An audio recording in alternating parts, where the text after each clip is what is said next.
The Skinwalker Chronicles, trapped in the Navajo wilderness. Some legends are born from truth, some nightmares walk on two legs, until they don't. The recording device crackled with static as I adjusted it on the dashboard of my truck. Outside, the sun was setting over the vast Navajo reservation, painting the sandstone formations in blood-red hues. I needed to document everything that happened, in case I didn't make it out of here alive. This is day one of my investigation into the unexplained disappearances in Shadow Canyon. My name is Alex Mercer, former search and rescue officer turned freelance investigative journalist. What I'm about to share with you has been kept secret for over 83 years. I paused the recorder, taking a deep breath. The locals had warned me not to come here, especially not alone, not after sunset. But I had spent 7 years tracking cryptid sightings across North America, and this region had the highest concentration of credible witnesses I'd ever encountered. Something was hiding in these canyons, something the Navajo elders called Ye-Nald-Lucia, the Skinwalker. The beginning. What brought me to this desolate stretch of the Navajo Nation was more than just professional curiosity. 3 months ago, my former colleague and close friend, Dr. Rachel Wilson, vanished while conducting anthropological research in the area. The official story cited a hiking accident, but her final texts to me told a different tale. "Alex, I found something. The stories are true. There are claw marks on trees 15 feet high. I'm being followed. If anything happens to me, check the coordinates I'm sending. But whatever you do, don't come alone." Those coordinates led me here, to a region that locals refused to discuss. Every time I mentioned it in the nearby town of Whispering Rock, conversations would abruptly end. Doors would close. In a diner on the outskirts, an elderly Navajo man had finally approached me after overhearing my questions. "The Skinwalkers aren't just legends," he had whispered, his weathered face grave. "They're medicine men who betrayed their sacred oaths. They gained unholy powers by breaking the ultimate taboo, killing a family member. Now they can wear animal skins to transform, to hunt. They mimic voices, lure the unwary. And they've been more active these past months than in decades." I asked why. "Because fools keep disturbing what should be left alone," he had replied before walking away. First encounter. The road ended abruptly at a washed-out section, forcing me to continue on foot. According to my GPS, Rachel's coordinates were still 3 miles ahead. I shouldered my backpack, checking my equipment. Camera with infrared capabilities, audio recorder, satellite phone, 3 days' worth of supplies, and a silver knife. The locals insisted silver was one of the few things that could harm a skinwalker.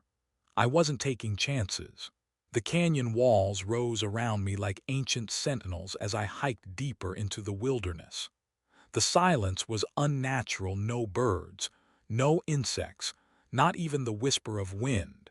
Just the crunch of my boots on the dry earth and my increasingly labored breathing as the elevation climbed. Night fell faster than I expected. The temperature dropped dramatically, plummeting from 85 degrees F to near freezing within an hour. I set up camp in a small alcove, building a fire more for comfort than warmth.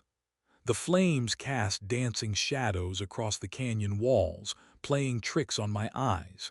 That's when I heard it. "Alex." My name carried on the wind in Rachel's voice. "Alex, help me, I'm hurt." Every survival instinct screamed danger, but my body tensed to move toward the sound.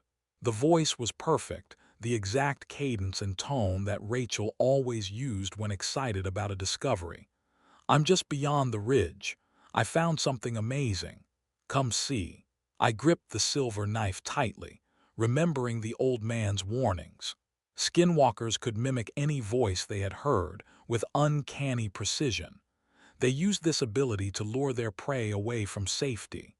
"Not real," I whispered to myself, the words sounding feeble against the darkness. The voice continued, growing more insistent, more desperate. Then it changed, subtly at first, becoming lower, raspier, until it no longer sounded human at all. I extinguished my fire and retreated deeper into the alcove, setting up my camera to record in night vision mode. For hours, I listened as the thing outside cycled through voices, Rachel's, then a child's, then what sounded like my mother calling me to dinner, a memory from 20 years ago that no stranger could possibly know. How could it access these memories? How could it know? At 3:27 a.m., my camera captured movement. The footage, which I've reviewed countless times since, shows a tall, emaciated figure at the edge of the camera's range. It moved with a jerking gait, sometimes on two legs, sometimes dropping to all fours in a motion that twisted its anatomy in impossible ways. Its skin appeared to be draped loosely, like an ill-fitting suit. The face remained in shadow, but 2 points of yellowish light gleamed where eyes should be. The encounter lasted 38 seconds. Then, as suddenly as it appeared, the figure vanished. Not by walking away, it simply ceased to be there between one frame and the next. I didn't sleep that night. Deeper into darkness. Dawn broke with merciful normalcy. Birds resumed their calls, and the oppressive silence lifted. I packed quickly, determined to reach Rachel's coordinates before nightfall. The previous night's visitor had left no tracks, no physical evidence of its presence. Only the digital recording confirmed I hadn't hallucinated the entire episode. As I hiked, I noted strange markers on the trail, small cairns of rocks arranged in patterns that seemed deliberate but indecipherable. Occasionally, I passed trees with deep gouges in their trunks, some as high as 14 feet off the ground, consistent with Rachel's description. Whatever made these marks was tall and possessed considerable strength. The claw pattern suggested 5 digits, like a human hand, but elongated and ending in sharp points. Around midday, I stumbled upon the first concrete evidence that Rachel had been here.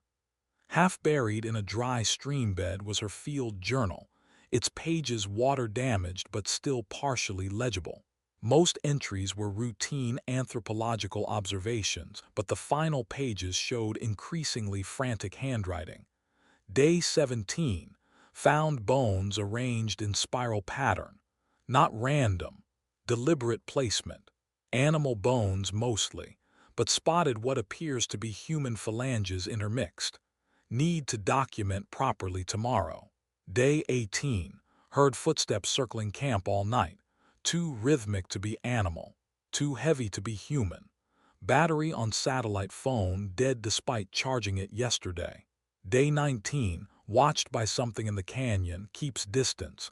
When I approach, it retreats. When I retreat, it follows. Playing with me, testing. Locals call them skinwalkers, but descriptions vary wildly. Need to observe directly. Day 20, it knows my name. Heard my sister's voice calling me though she's been dead for 7 years. Must be coincidence. Alternative 2 disturbing to consider. The final entry was partially torn away, but I could make out the words. Found cave. Symbols on wall match ancient patterns in restricted texts. This predates Navajo presence. Something older, going back at dawn to photograph. If theory correct, skinwalkers are not what we think. Not witch doctors, something that came before, something that taught the first. The rest was illegible. Rachel's coordinates pointed to a location still 1.5 miles ahead, presumably the cave she mentioned. With renewed urgency, I pressed forward, scanning the canyon walls for any opening that might qualify as her discovery. The landscape grew increasingly bizarre as I progressed. Natural formations gave way to shapes that seemed almost architectural, too geometric, too precise to be products of erosion alone. The cairns appeared more frequently, growing in size and complexity. By late afternoon, I reached a dead end, a vertical cliff face at least 90 feet high. There was no clear path forward, yet Rachel's coordinates pointed directly ahead. I scanned the rock wall carefully and noticed a narrow fissure partly concealed by a boulder. It took all my strength to move the stone aside, revealing a passage just wide enough to squeeze through. Beyond was absolute darkness. I activated my headlamp and entered the passage, which quickly opened into a larger tunnel. The air was stale and carried an odor I couldn't identify, not decay exactly, but something ancient and dry, like dust from pulverized bones. The tunnel descended at a steep angle, forcing me to brace against the walls as I made my way down. After approximately 200 feet, it leveled out and widened into a chamber that stole my breath. The cave was enormous, at least 100 feet in diameter, with a ceiling lost in darkness above. But it was the walls that commanded attention. Every surface was covered with petroglyphs and pictographs, thousands upon thousands of images, some faded with extreme age, others disturbingly fresh-looking. The oldest images depicted stick figures with elongated limbs and antlered heads. Later editions showed human-like figures transforming into animals: wolves, bears, crows, their bodies contorted in agony. The newest images were the most disturbing. Detailed renderings of human faces frozen in expressions of terror, surrounded by spindly, multi-jointed figures that seemed to emerge from their shadows. In the center of the chamber stood a stone altar, its surface stained dark with what could only be centuries of blood sacrifices. Around it, arranged in a perfect circle, were 13 skulls, some animal, some unmistakably human, and some hybrid with anatomical features that belonged to neither. I had found Rachel's discovery. But where was Rachel? A sound from deeper in the cave answered my question, a low moan that raised the hair on my neck. I followed it through a smaller passage into a second chamber, where the beam of my headlamp fell upon a scene from nightmares. Rachel was there. At least, something wearing Rachel's face was there. She hung suspended in a web-like structure of sinew and bone that spanned the chamber. Her body was emaciated, skin gray and papery, but her eyes were alert and filled with unspeakable horror. When she saw me, she didn't call out. She didn't beg for help. She screamed a warning. "Run! It's not me anymore. It's using ME to learn. It WANTS to wear you next." Before I could react, her body contorted violently, bones cracking audibly as her jaw dislocated, stretching to an impossible width. What emerged from her throat was not a human sound but a chorus of voices, men, women, children, all screaming in unison. I ran. Behind me, something gave pursuit, something fast and hungry that moved with the combined velocity of predator and prey. I didn't look back. I couldn't. The sound of its movement was enough to tell me that whatever chased me had more limbs than any natural creature, and used them all with horrifying efficiency. I burst from the cave entrance as the last light faded from the sky. Night had fallen, and with it came the realization that I was now trapped in the wilderness with the very thing I had come to document. In my panic, I had left behind my backpack containing most of my supplies. All I had was my camera, the silver knife, and Rachel's journal clutched tightly against my chest.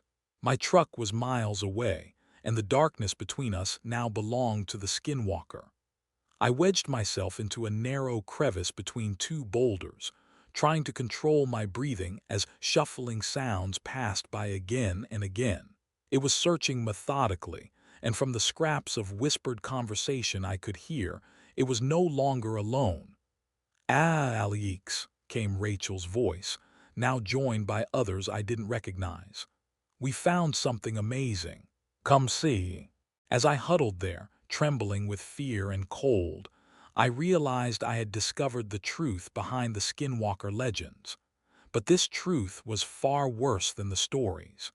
These weren't medicine men who had broken taboos.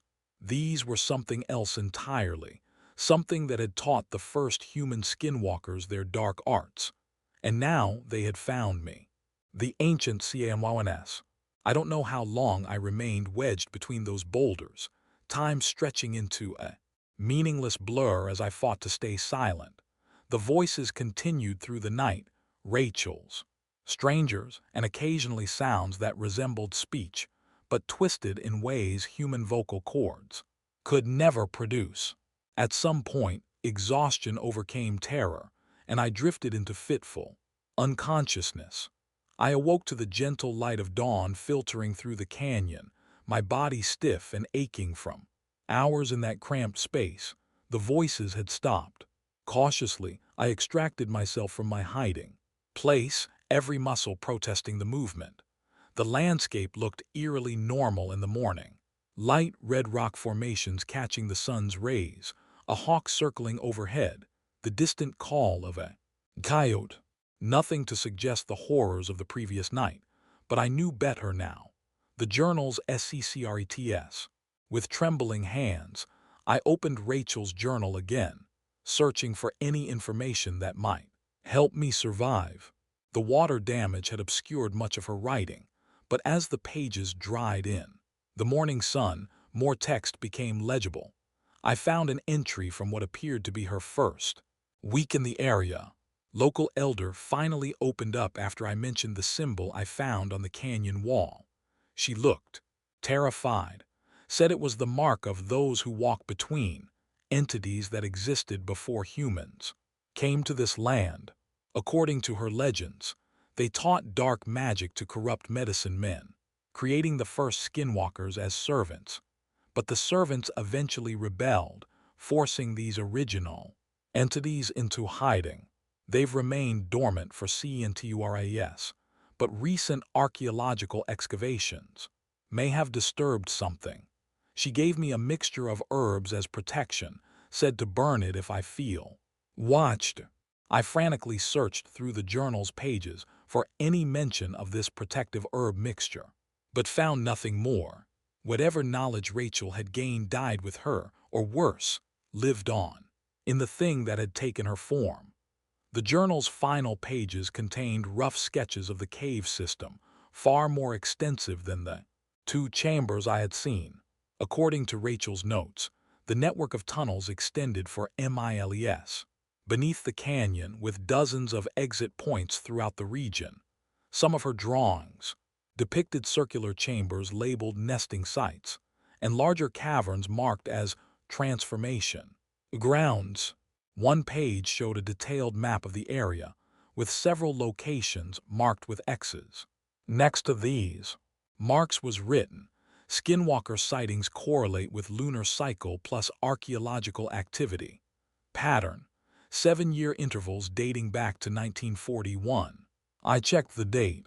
If Rachel's pattern held true, we were currently in the middle of an active cycle.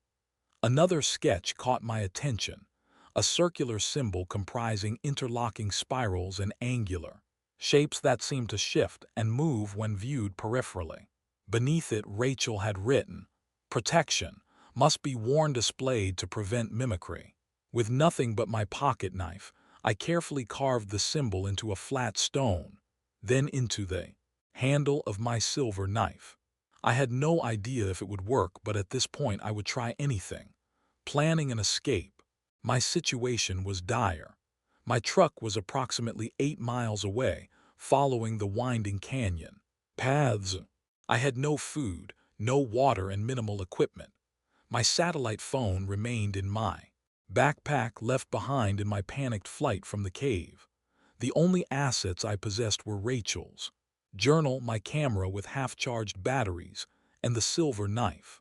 I had two options: attempt to retrieve my backpack from the cave or make a desperate dash for my vehicle. Both choices involved considerable risk. The cave certainly contained at least one skinwalker, possibly more, but also held supplies I desperately needed. The long trek back to my truck would leave me exposed in territory that clearly belonged to these creatures.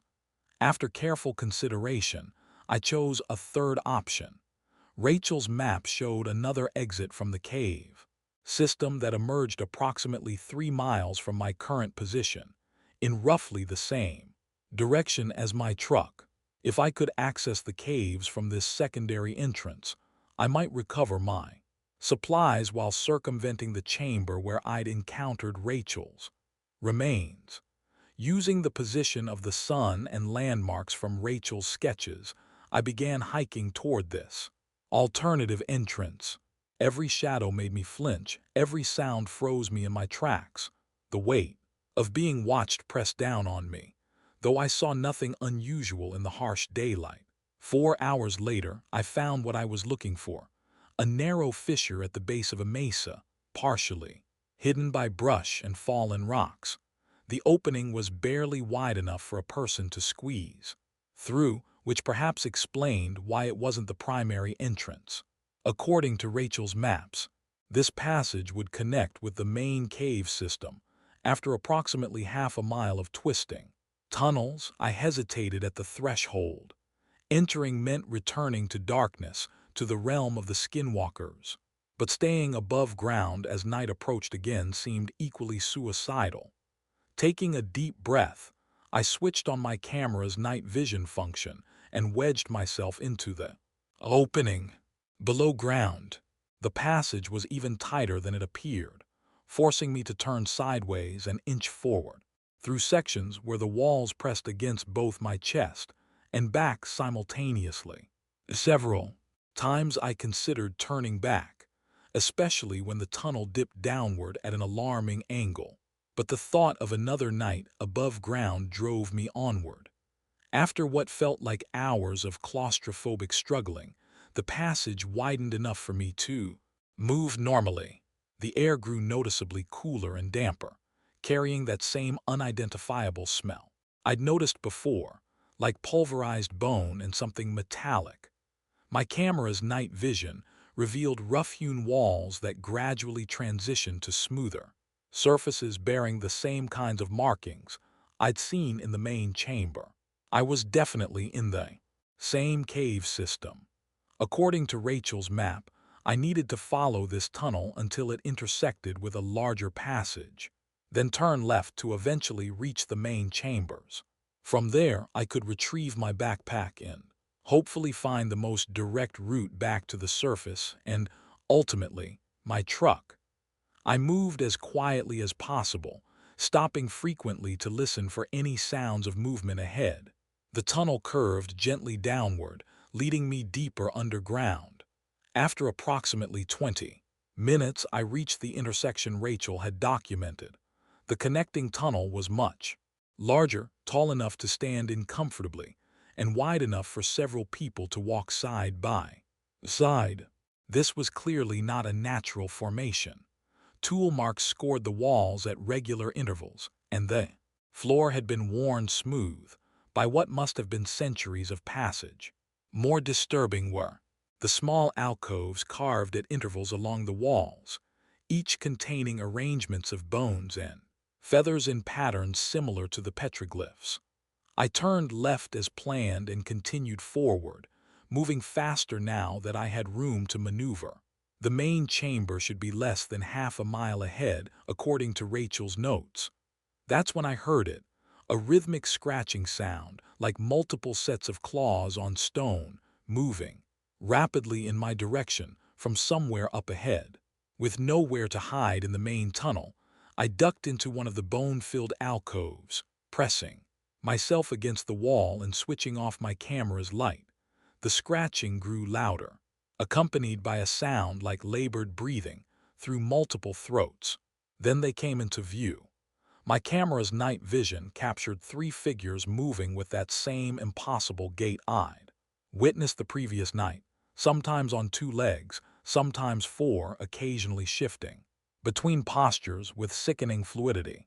They were roughly humanoid, but stood well over 7 feet, tall when upright, with limbs too long and joints that bent in unnatural directions. Their skin appeared to hang loosely, as though it wasn't their own, which, I realized with horror, it probably wasn't. One wore what looked like coyote pelts draped over its shoulders and head. The animal's muzzle positioned above the creature's actual face, which remained in shadow. Another had deer antlers protruding from its skull, but they seemed to be growing directly from the bone, rather than attached to any headdress. The third was the most human-looking, its only obviously unnatural features being its height and the yellowish glow of its eyes. They communicated through a series of clicks, growls, and what sounded like fragmentary words in multiple languages. As they passed my hiding spot, the one with antlers paused, turning its head slowly in my direction. I stopped breathing, pressing the silver knife against my chest so hard it nearly broke skin. The creature took a step toward my alcove, nostrils flaring as it scented the air. A sound emerged from its throat, a perfect imitation of my own voice from when I had called out to Rachel in the cave. "Rachel, are you in there?" "It's Alex." The other two stopped as well, their attention now fixed on my hiding place. I gripped the knife tighter, the carved protection symbol digging into my palm. For several excruciating seconds they remained motionless, sensing but not seeing. Then, abruptly, all three creatures tilted their heads as though listening to a distant sound I couldn't hear. Without further investigation of my alcove, they continued down the tunnel, moving with renewed urgency. I remained frozen in place for a full 5 minutes after they disappeared from view, then released. The breath I'd been holding in a shuddering gasp. Whatever the symbol did, it seemed to have prevented them from detecting me directly, though their sense of smell had nearly given me away. Once certain they were gone, I continued along the tunnel, now moving with even greater caution. The passage eventually opened into a small chamber with 3 branching corridors. According to Rachel's map, the rightmost path would lead to the main chamber where I'd first found her transformed body. I opted for the center passage, which her notes indicated would connect to the same chamber from a different angle, potentially allowing me to retrieve my backpack without venturing too deeply into the room where I'd last seen her. This tunnel was different from the others, newer looking, with symbols carved more recently and with different tools. The markings here were more elaborate, depicting humanoid figures undergoing grotesque transformations, their limbs elongating and faces distorting into animal-like muzzles. Alongside these images were written characters in no alphabet I recognized, angular and complex, similar to the protection symbol Rachel had drawn. After several minutes of careful progress, I began to recognize features from my previous visit.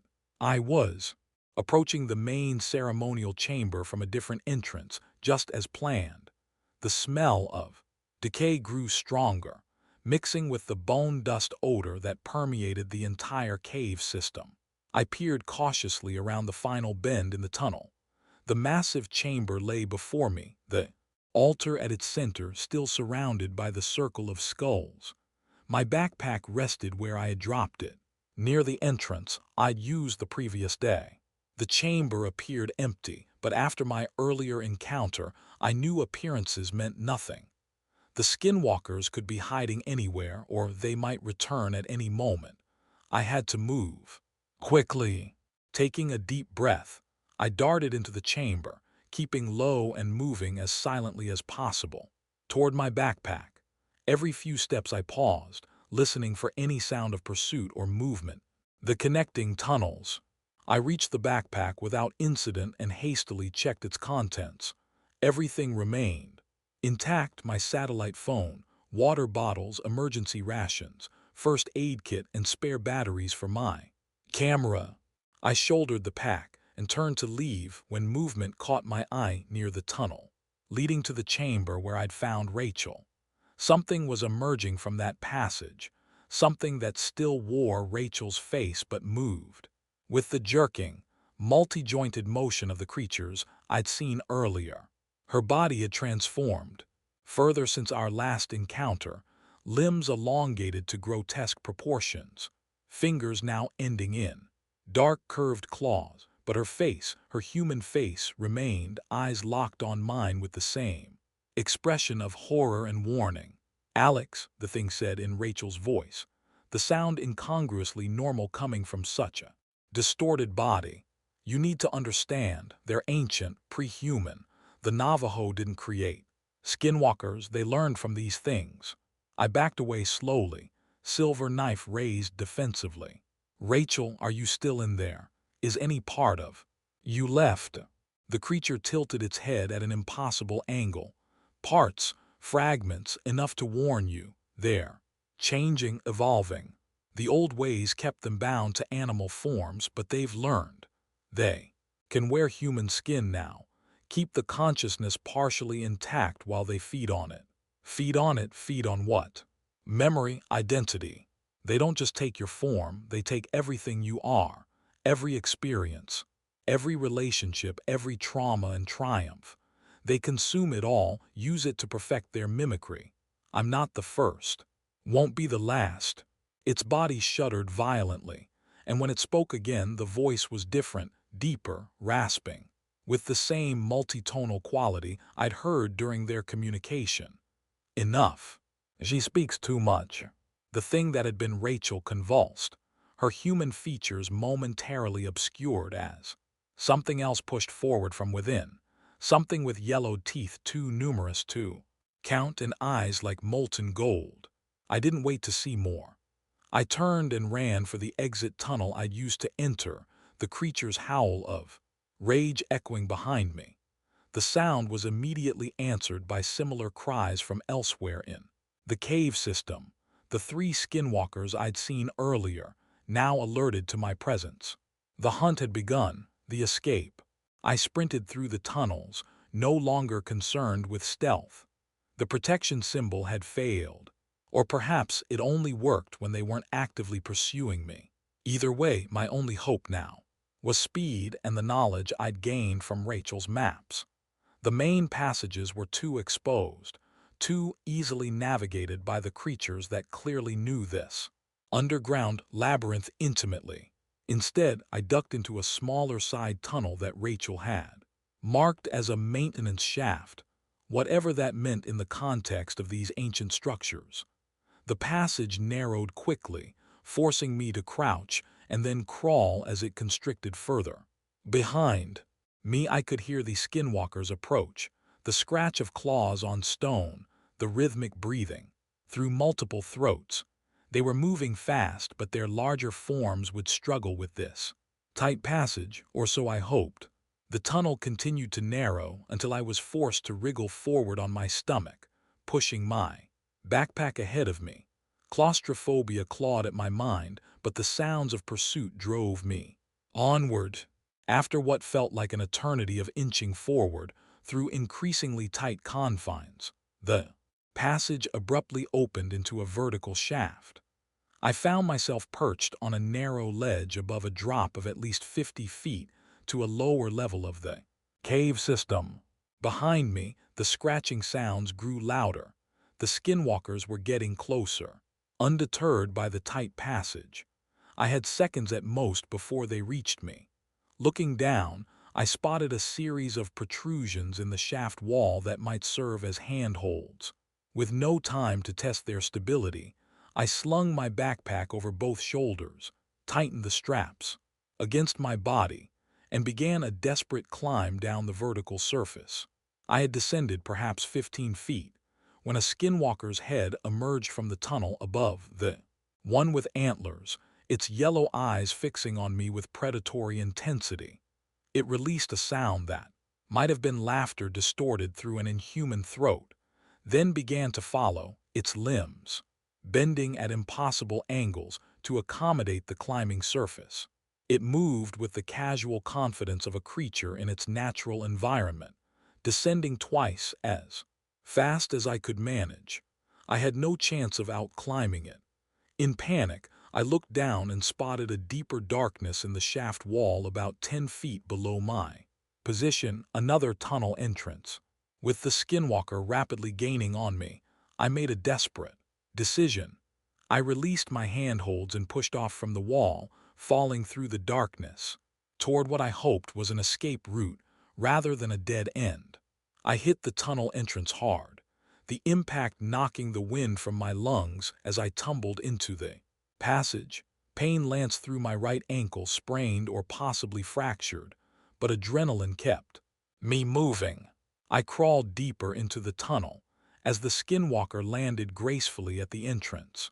Behind me, the passage was low but wide enough for me to move on hands and knees. I scrambled forward, dragging my injured leg, the creatures breathing close behind. The tunnel curved sharply, downward, the rough floor suddenly becoming a steep slope. Before I could brace myself, I was sliding uncontrollably into darkness, the Skinwalkers frustrated, howl fading above me. The descent was chaotic, my body bouncing painfully against stone as gravity pulled me deeper into the earth. I covered my head with my arms, trying to protect myself. As I picked up speed, the slide ended abruptly as I was dumped into frigid water. I gasped in shock, flailing in the absolute darkness of what appeared to be an underground river or pool. The current immediately caught me, pulling me away from where I had entered. I fumbled for my camera, hoping it had survived the fall, and managed to activate its light. The beam revealed a low tunnel almost completely filled with rushing water, leaving just enough air space near the ceiling to breathe. The current carried me swiftly along, my attempts to control my direction largely futile as my injured ankle throbbed with pain. For what seemed like hours, I was at the mercy of this subterranean river, occasionally forced to hold my breath as the ceiling dipped low enough to submerge me completely. The water was numbingly cold, hypothermia a growing threat with each passing minute. Just as my strength began to fail, the passage widened and the current slowed. Ahead, a faint glow suggested the tunnel opened into a larger space. I allowed the flow to carry me forward, and suddenly I was floating in a vast underground cavern, illuminated by phosphorescent fungi covering the walls and ceiling. The ghostly blue-green light revealed a chamber at least 200 feet across, with a sandy shore along one edge where the underground river deposited its contents. I struggled toward this beach, every movement an agony of cold and exhaustion.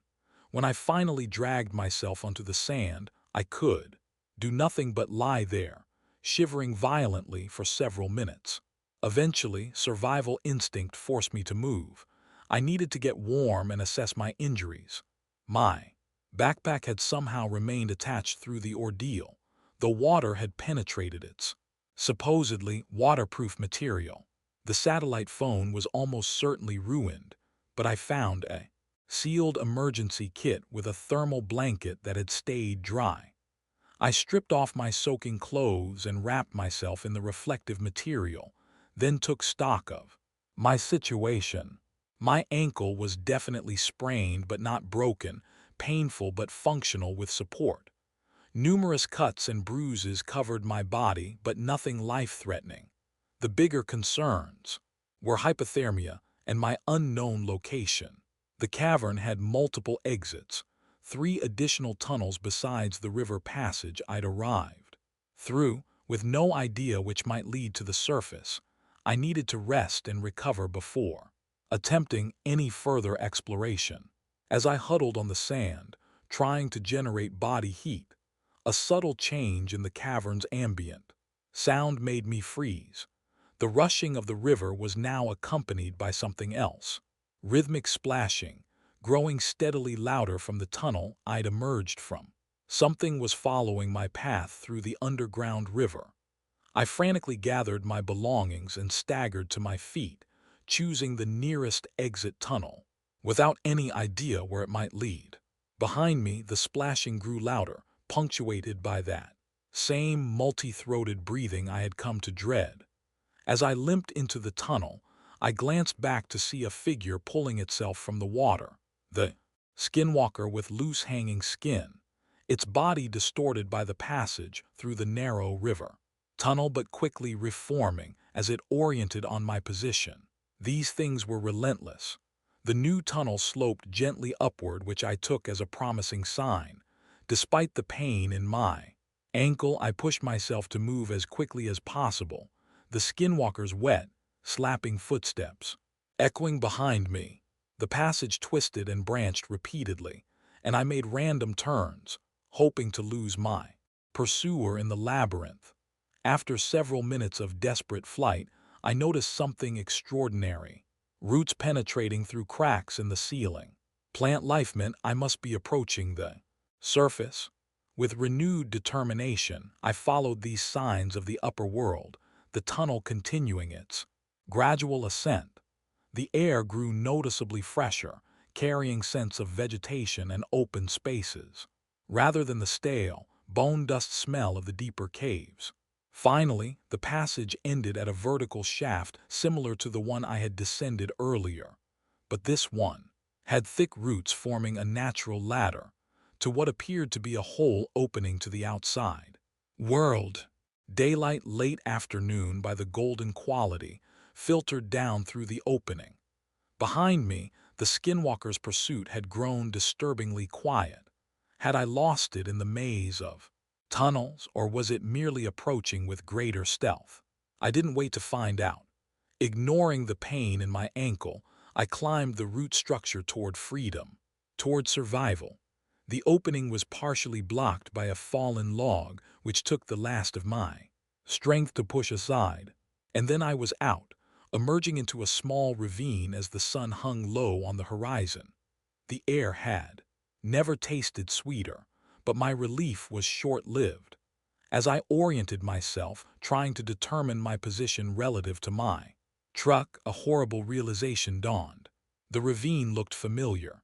In fact, I was less than a quarter-mile from where I had originally entered the cave system. After all that terror, all that desperate flight, I had essentially traveled in a circle. And worse, night was falling once again. The forbidden knowledge. The realization hit me like a physical blow. I had endured unimaginable horrors only to emerge, almost exactly where I had started, with night rapidly approaching. My truck was still miles away, my satellite phone damaged beyond use, and my body battered, wet, and dangerously cold despite the thermal blanket. Worse still, I now understood that the creatures hunting me were far more intelligent and coordinated than folklore suggested. These weren't simply corrupted medicine men or shape-shifting witches. They were something older, something that had passed their knowledge to humans rather than the other way around. And they were learning, evolving, finding new ways to consume not just human flesh but human identity. The unexpected ally. As the sun's final rays painted the canyon walls blood-red, I limped through the ravine, searching for any defensible position where I might survive the night. The cliff faces around me offered few options, some shallow overhangs, but nothing like the protected alcove I'd found the previous night. The sound of movement stopped me cold, a scraping of boots on stone from somewhere ahead. I dropped into a crouch, ignoring the pain that shot through my injured ankle, and drew my silver knife. After everything I'd experienced underground, I wasn't taking chances with any sound, any movement. "You can put that down," came a gravelly voice. "If I was one of them, you'd already be dead." An elderly Navajo man stepped into view from behind a boulder, his weathered face impassive as he regarded me. With a shock, I recognized him as the same man who had approached me in the diner days earlier. "How did you find me?" I asked, keeping my knife raised. "Didn't find you. Found them." He gestured toward the cave entrance I had emerged from. "There. More active than I've seen in my lifetime. Something's changed." His eyes narrowed as he studied me. "You've been in their tunnels. Few come out walking." "My friend Rachel is gone," he interrupted. "Whatever you saw wearing her shape isn't her anymore, just meat. Puppet with her memories." Though his words confirmed my worst fears, hearing them spoken so bluntly made my stomach clench. I lowered the knife slowly, exhaustion overwhelming caution. My name is Alex Mercer. I need to get out of here before dark. Too late for that, the old man said, glancing at the deepening shadows. I'm Thomas Begay. My grandfather fought these things in the 1940s when they last became this active. Taught me how to survive them. He approached cautiously, keeping his hands visible. You're hurt, wet, hypothermic probably. Need shelter and fire before they start hunting. Despite my suspicion, how convenient that this man should appear just when I needed help. I had little choice but to trust him. He seemed to know about the skinwalkers, and right now, knowledge was my only real weapon. My truck is about 6 miles north of here, I said. Thomas shook his head. Won't make it before full dark. Need to hole up, wait for dawn. He pointed to a narrow trail leading up the canyon wall. Got a place, warded, safe as anywhere can be. From them, I hesitated only briefly before following him. Whatever his motives, staying alone in the open as night fell was suicide. The climb was agonizing with my injured ankle, but Thomas set a deliberate pace that I could manage. As we ascended, he spoke without looking back. Grandmother used to say these things been here since before the people came to this land. Called them ye nald Lucia with it, one goes on all fours. Old stories say they taught dark medicine too. Corrupt men in exchange for sacrifices. Human skinwalkers are just pale imitations of the real things. We reached a narrow ledge about halfway up the canyon wall, where the trail ended at a small opening in the rock face. Thomas ducked inside, and I followed into what proved to be a surprisingly spacious cave. Unlike the tunnels below, this one showed signs of human habitation. Fire pit ringed with stones, wooden shelves built into natural niches in the walls, and most notably, protective symbols painted in red ochre around the entrance and at intervals throughout the space. I recognized several of the symbols from Rachel's journal, including the interlocking spiral pattern she had labeled as protection against mimicry. You've been studying them, I said, not a question. Thomas grunted affirmatively as he gathered materials for a fire. 5 generations of my family served as watchers, keep them contained, keep them secret. Secret, people are dying. Been dying for centuries. Official investigations bring attention. Cameras, curious fools digging where they shouldn't makes everything worse. He struck a match, the fire catching quickly on what looked like a bundle of sage and other herbs. The smoke carried an acrid but not unpleasant scent. Take off wet clothes, got blankets there. I changed awkwardly, modesty forgotten in the need for warmth, wrapping myself in the thick wool. Blankets, he indicated. Thomas worked silently, hanging my clothes near the fire and preparing a strong-smelling tea in a battered pot. Drink, he eventually said, handing me a steaming mug. Helps with shock. Pain too. The liquid was bitter but not unpleasant, with herbal notes I couldn't identify. Almost immediately, a soothing warmth spread through my limbs, the pain in my ankle receding to a dull throb. Why help me? I finally asked. You warned me away before. Thomas settled across the fire, his face transformed into a mask of shifting shadows by the dancing flames. Saw what happened to your friend. Same thing happened to my son 28 years ago. No body ever found. The revelation hung in the air between us. After a moment, he continued. They're getting bolder, breaking old patterns. Used to be bound by certain rules, needed animal skin to transform, couldn't cross running water, other limitations. Something's changed. Rachel said they're evolving, I offered.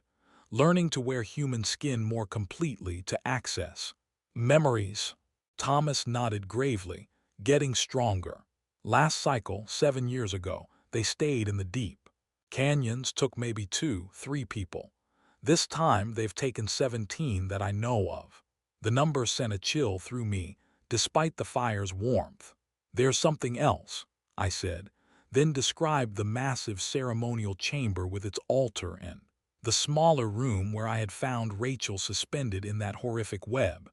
It looked ritualistic, like they were extracting something from her systematically. Essence, Thomas said, spirit, identity. The ancient ones feed differently than human skinwalkers. Don't just want your shape, want everything that makes you who you are. But why? What's the purpose? Thomas was silent for a long moment, staring into the flames. When he finally spoke, his voice had dropped to barely above a whisper. Legend says they weren't always trapped in animal forms. Once walked like men, ruled like gods. Something happened, great battle perhaps, or punishment from higher powers. Stripped them of true form, forced them to steal shapes to walk the world. He poked at the fire, sending sparks spiraling toward the cave ceiling. What your friend found, what others have uncovered with their digging and disturbing, is there.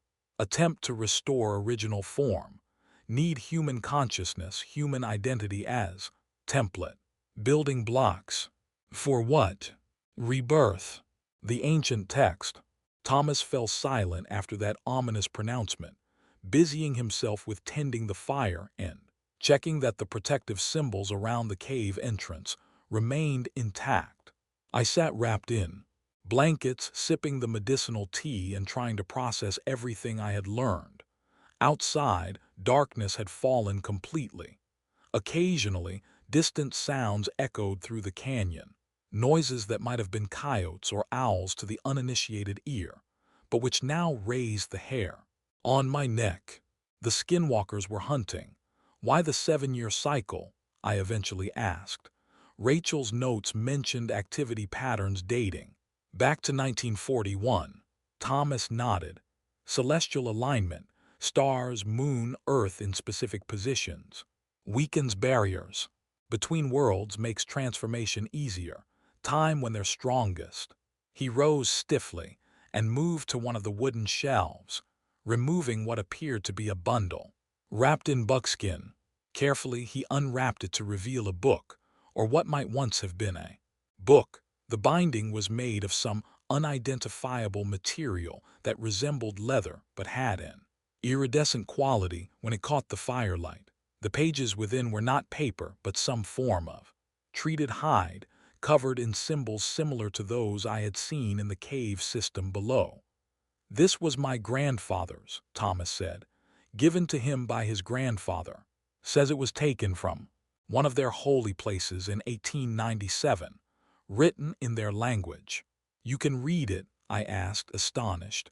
Parts, enough, tells of their origins, their fall from power, their plan for return.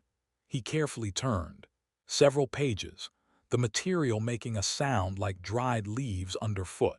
Speaks of the opening way, ritual to restore their original form using human vessels. I leaned closer, fascinated despite my fear. The symbols seemed to shift slightly when viewed, directly becoming more stable in peripheral vision, an unsettling effect that suggested the text itself was somehow alive. This section, Thomas continued, indicating a page filled with particularly complex symbols, arranged in concentric circles, describes sacrifice needed. 7 vessels prepared through specific process. Each vessel hosts fragment of original consciousness while being consumed from within. Like what was happening to Rachel, I whispered. Yes, but must happen at specific time, specific place. When stars align, he turned another page to reveal what appeared to be a map, drawn in a substance that gleamed with a reddish metallic sheen. 5 points, 5 sacrifices to open the way, then 2 more at center point to complete. Ritual. I studied the map, a cold certainty growing in my stomach. The 5 outer points formed a perfect pentagram centered on a location that, if I was interpreting the landmarks correctly, corresponded exactly to the main ceremonial chamber I had discovered. 5 sacrifices, I murmured. Rachel said 17 people had gone missing. Why so many? Not all suitable, Thomas replied grimly. Must have specific qualities, strength of will, intelligence, something they call psychic resonance. Many vessels failed during preparation. The implications were horrifying. Rachel hadn't simply been killed, she was being processed, prepared as a sacrificial vessel for whatever monstrous ritual these creatures were planning. How many successful vessels do they have so far? I asked. Thomas shook his head. Unknown, but 7 days remain until optimal alignment. 7 days. Until they attempt the opening way. 7 days. Less than a week before these ancient horrors attempted to regain whatever godlike form they had once possessed, using human beings, including possibly what remained of Rachel, as their vessels of rebirth. We have to stop them, I said, the words emerging before I'd consciously decided to speak them. Thomas regarded me with an expression mixing pity and grudging respect. Many have tried, over many cycles. Few succeed even in disrupting their plans. None have ended threat permanently. But you know how to fight them, I pressed. Your grandfather did. There must be weaknesses, vulnerabilities we can exploit. The old man was silent for a long moment before responding. There are ways, dangerous ways. Would mean returning to deepest tunnels, facing oldest and strongest of them in their place of power. The very thought made my skin crawl, but I thought of Rachel, whatever was left of her, consciousness trapped in that grotesque, transforming body, and knew I couldn't simply walk away. Tell me everything you know, I said. Thomas studied me carefully, perhaps assessing my resolve, then nodded once. We'll need rest first, healing, preparation. Cannot face them as you are now. He was right, of course. I was exhausted, injured, and still recovering from hypothermia. Whatever slim chance we might have against the skinwalkers would require me at full strength. Sleep, Thomas said, adding more herbs to the fire. The smoke thickened, carrying a soporific scent that immediately made my eyelids heavy.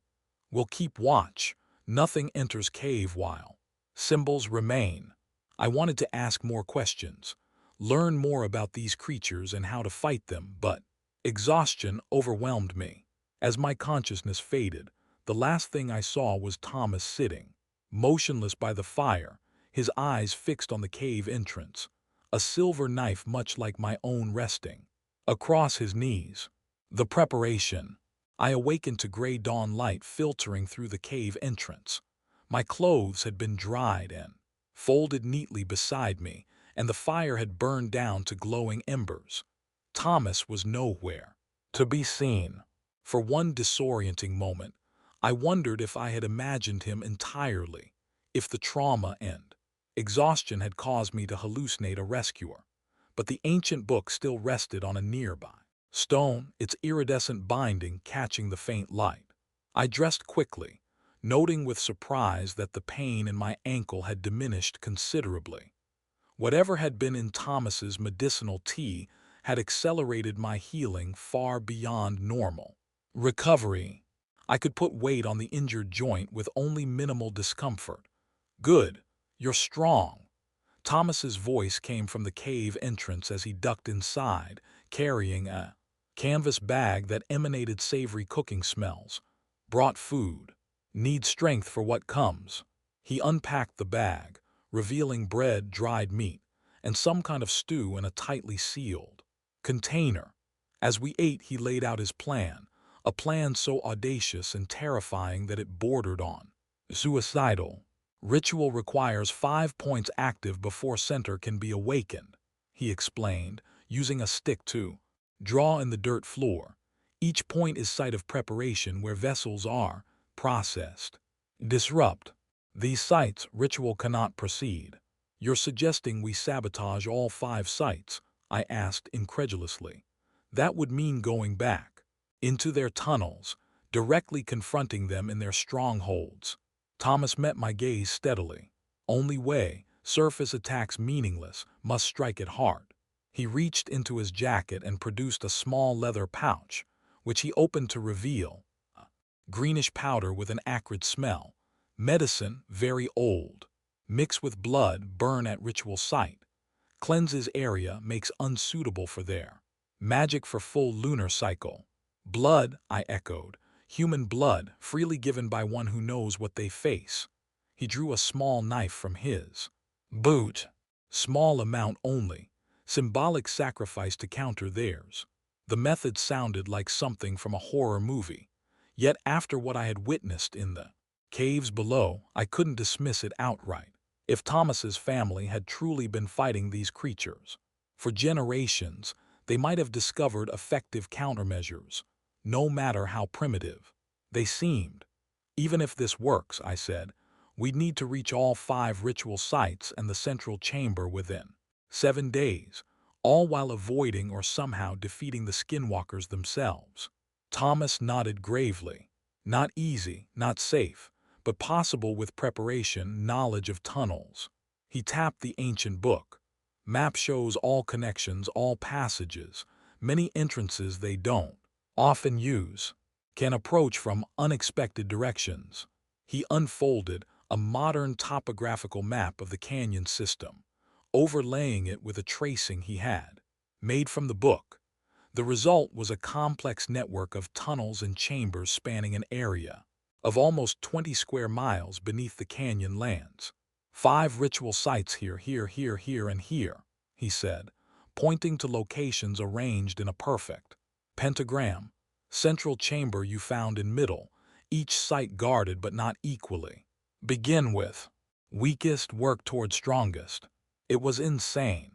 We were 2 people, one elderly, one injured, against ancient shape-shifting predators with apparent supernatural abilities, operating in territory they had controlled for centuries. Yet what alternative did we have? Wait for them to complete their ritual and unleash whatever horror they were preparing. Try to flee the area, knowing others would continue to die. Alert authorities who would either dismiss our claims as delusion or blunder into the tunnels unprepared, becoming additional sacrifices. When do we start? I asked. Thomas's weathered face showed the ghost of a smile. Now. With this. He unwrapped another bundle, revealing items I initially mistook for jewelry, pendants and bracelets made of intricately woven silver wire, embedded with small polished stones of turquoise and obsidian. Each piece incorporated the protection symbol from Rachel's journal. Old magic, Thomas explained. Not perfect defense, but helps mask presence, confuse their senses. Wear always, never remove. He helped me fasten the items, a pendant around my neck, bracelets at both wrists, and a final piece that wrapped around my injured ankle, seeming to cool and strengthen the joint on contact. Next, weapons. From his seemingly endless collection of wrapped bundles, Thomas produced 2 knives larger than the silver blade I already carried. These were unusual implements with bone handles and blades made of a crystalline material that resembled obsidian, but had an opalescent quality. Not silver, I observed. Silver hurts human skinwalkers, these for the ancient ones, blades made from stone where lightning struck 7 times, very rare, very powerful against their kind.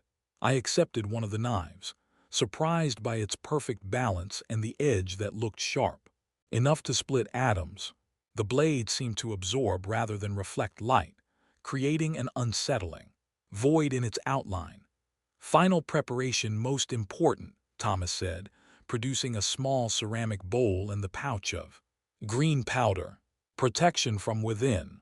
He mixed the powder with water and what smelled like sage oil, creating a paste with the consistency of thick mud. With practiced motions, he used his finger to draw symbols on his own forehead, cheeks, and the backs of his hands. Creates barrier. Their mind speech cannot penetrate, cannot read thoughts, project false images. When he had finished applying the mixture to himself, he repeated the process for me, the paste, cool and tingling against my skin. The symbols matched some I had seen in the underground chambers but incorporated additional elements I didn't recognize. How long will this last? I asked as the mixture dried on my skin. 1 full day. Must renew each dawn.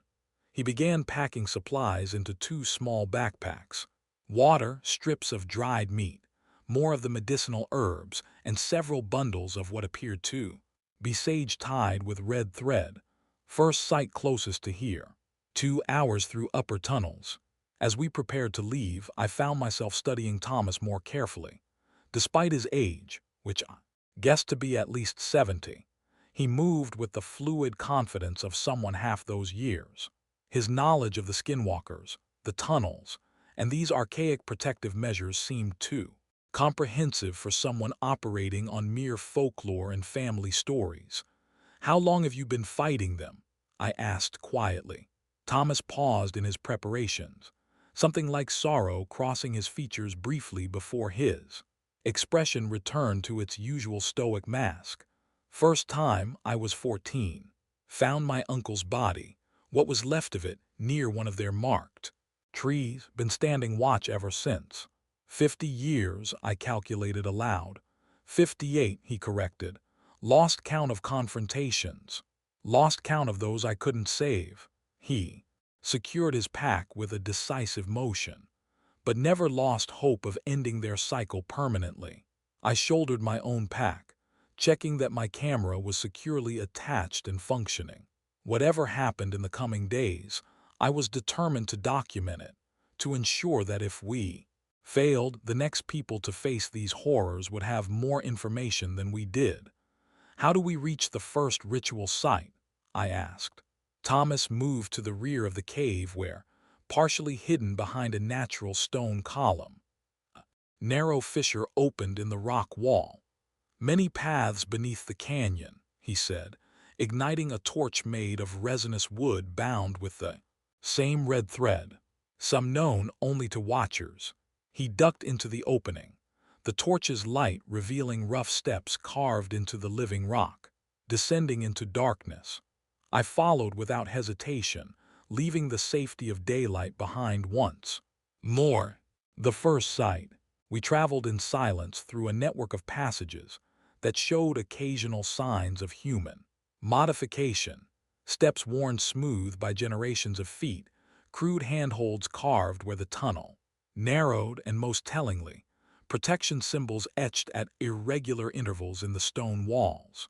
"My grandfather's father marked these paths," Thomas explained when he caught me examining one such symbol. "Each watcher adds new protections, maintains old ones." After approximately 2 hours of steady descent, through increasingly narrow and tortuous passages, Thomas raised his hand for a halt. The smell had changed, that familiar bone dust odor, growing stronger, mixing with something metallic and organic that triggered primitive warning signals in my brain. "Close now," Thomas whispered. "First ritual site beyond next chamber. Likely guarded." He extinguished his torch, relying instead on the faint phosphorescence that seemed to permeate certain sections of the cave system.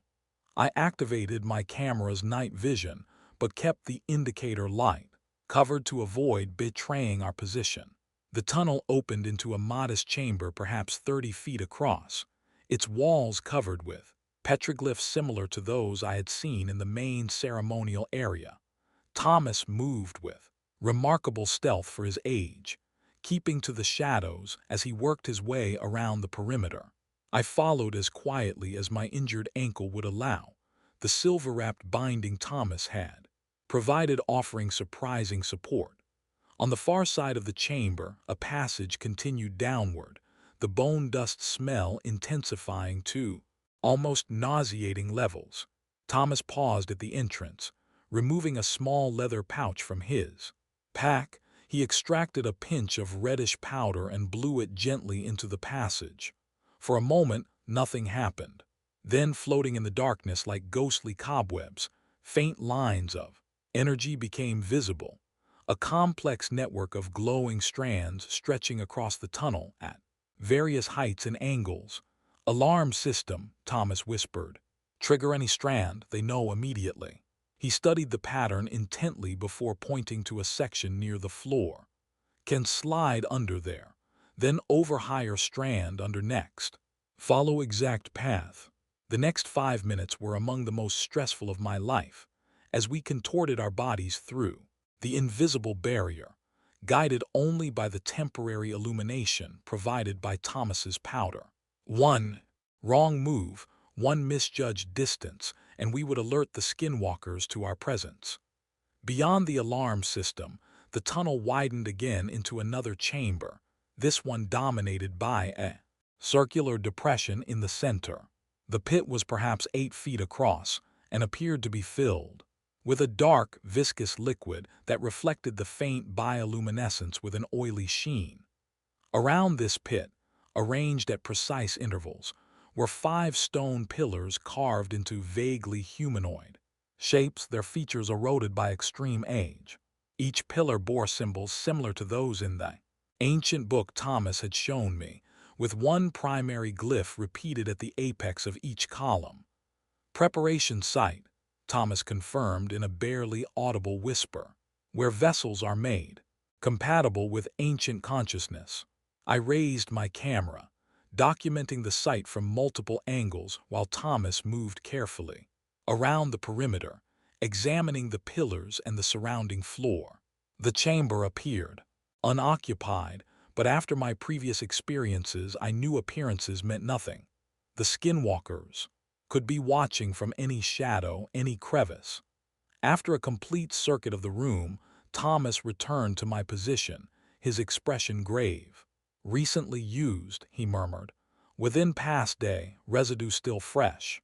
He gestured toward dark stains on the floor leading to and from the central pit, stains that, under my camera's night vision, revealed themselves to be tracks of the same viscous fluid that filled the depression. The tracks formed a path to another tunnel exiting the chamber on the far side. "They brought vessel here," Thomas continued, "immersed in fluid, then transported elsewhere, probably to main ceremonial chamber for next stage." "Another victim," I whispered, my stomach clenching at the thought of someone else suffering. "Rachel's fate, can we help them?" Thomas shook his head grimly. "Too late once immersion occurs. Transformation irreversible after certain point." He removed the pouch of greenish powder from his pack, along with a small obsidian knife, different from the weapons he had given me earlier. Without hesitation, he drew the blade across his palm, allowing several drops of blood to fall into the powder. "Your blood too," he said, offering me the knife. "Strengthens working." I hesitated only briefly before accepting the blade and making a small cut on my own palm. The knife was so sharp I barely felt it, but blood welled immediately, dripping into the mixture as Thomas held the pouch beneath my hand. He added something from another container, an oily substance that caused the mixture to hiss faintly, then divided the resulting paste into 5 equal portions. Moving clockwise around the chamber, he applied one portion to the base of each stone pillar, simultaneously marking the floor with the protection symbol using the mixture. As the final mark was completed, a subtle change rippled through the chamber. The oily liquid in the central pit seemed to recoil from the pillars, drawing inward on itself like a living thing sensing thread. The bioluminescence dimmed momentarily, then flared brighter, casting harsh shadows that danced across the ancient stone surfaces. "Working," Thomas confirmed with grim satisfaction. "Site cleansed for 1 lunar cycle. Cannot be used again until next moon." He quickly gathered his supplies, clearly anxious to depart before our sabotage was discovered. We had just turned toward our entry tunnel when a sound froze us in place. A wet, sliding noise from the exit passage on the far side of the chamber. Something was coming. Thomas reacted instantly, pushing me into a deep shadow between 2 of the pillars and pressing himself flat against the chamber wall. I hardly dared breathe as the sounds grew louder, the unmistakable rhythm of the skinwalker's movement, that same multi-jointed gait I had observed before. The creature that entered the chamber moved on all 4s, but in a way no quadruped should be able to move. Its limbs too long, its joints bending backward and forward in alternating patterns. Its skin hung loosely in some areas while stretching taut over protruding bones in others, giving the impression of a poorly constructed puppet. Most disturbing was its head, a grotesque blend of human and animal features, with a partly formed deer's muzzle protruding from what might once have been a human face. Antlers emerged directly from the skull, not as a headdress but as actual growths from the bone beneath. It was the antlered skinwalker I had encountered twice before, and it was clearly agitated. It circled the central pit, making clicking sounds deep in its malformed throat as it examined the ritual site. When it reached the first pillar where Thomas had applied the paste, it recoiled violently, a hiss escaping its muzzle. For the next several minutes, we remained motionless as the creature systematically checked each pillar, its agitation growing with each discovery of Thomas's protective mixture. It clawed ineffectually at the symbols, only to withdraw its hand as if burned each time it made contact. Finally, after what felt like hours but was probably less than 5 minutes, the skinwalker rose to its full height over 7 feet tall and threw back its misshapen head in a howl that contained elements of both animal rage and human anguish. The sound echoed through the chamber, surely alerting any other creatures in the vicinity. Thomas caught my eye and gestured minutely toward the entrance tunnel. We needed to leave immediately. With agonizing slowness, we began edging toward our escape route, keeping to the deepest shadows and freezing in place whenever the creature turned in our direction. We had nearly reached the tunnel when disaster struck. My injured ankle, despite the supportive binding, buckled slightly, causing me to brush against the chamber wall. The sound was tiny, barely audible to my own ears, but the skinwalker's reaction was instantaneous. Its head snapped in our direction, yellowed eyes scanning the darkness with predatory intensity. For 3 heartbeats, we remained absolutely still, the protective symbols Thomas had drawn on. Our skin and the silver adornments, we wore our only defense against detection. The creature took 1 step toward our position, nostrils flaring as it scented the air. Then, miraculously, it turned away, distracted by something beyond our perception, perhaps some sound or scent from deeper in the tunnel system. With one final circuit of the desecrated ritual site, it loped out of the chamber through the same passage it had entered, its frustrated growls fading into the distance. We waited a full minute before daring to move, then proceeded with even greater caution back through the alarm system and into the relative safety of the upper tunnels. Only when we had put considerable distance between ourselves and the ritual chamber did Thomas finally speak. "First sight neutralized," he said, his voice barely above a whisper. "4 remain, plus the central chamber," I added, trying to keep the tremor from my voice. The close encounter had left me shaking with residual adrenaline and fear. Thomas nodded grimly. "Central chamber most dangerous, most heavily guarded, save for last." We continued our ascent through the tunnel network, eventually emerging through a different opening than the one we had entered, this one concealed behind a stand of junipers on a steep slope of the canyon wall. The sun was high overhead, indicating we had spent nearly 6 hours underground. "Rest now," Thomas said, leading the way to another hidden shelter, this one a natural overhang, screened by dense brush. Night approached for second sight. Different tunnels, different guardians. As I collapsed onto a blanket Thomas spread on the ground, exhaustion temporarily overcoming fear, a question formed in my mind, one that had been building since our encounter in the ritual chamber. "The skinwalker seemed to recognize what you'd done," I said. "It knew you specifically had neutralized the site."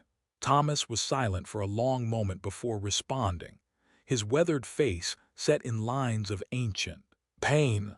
"They know me," he finally said. As I know them, old enemies, very old.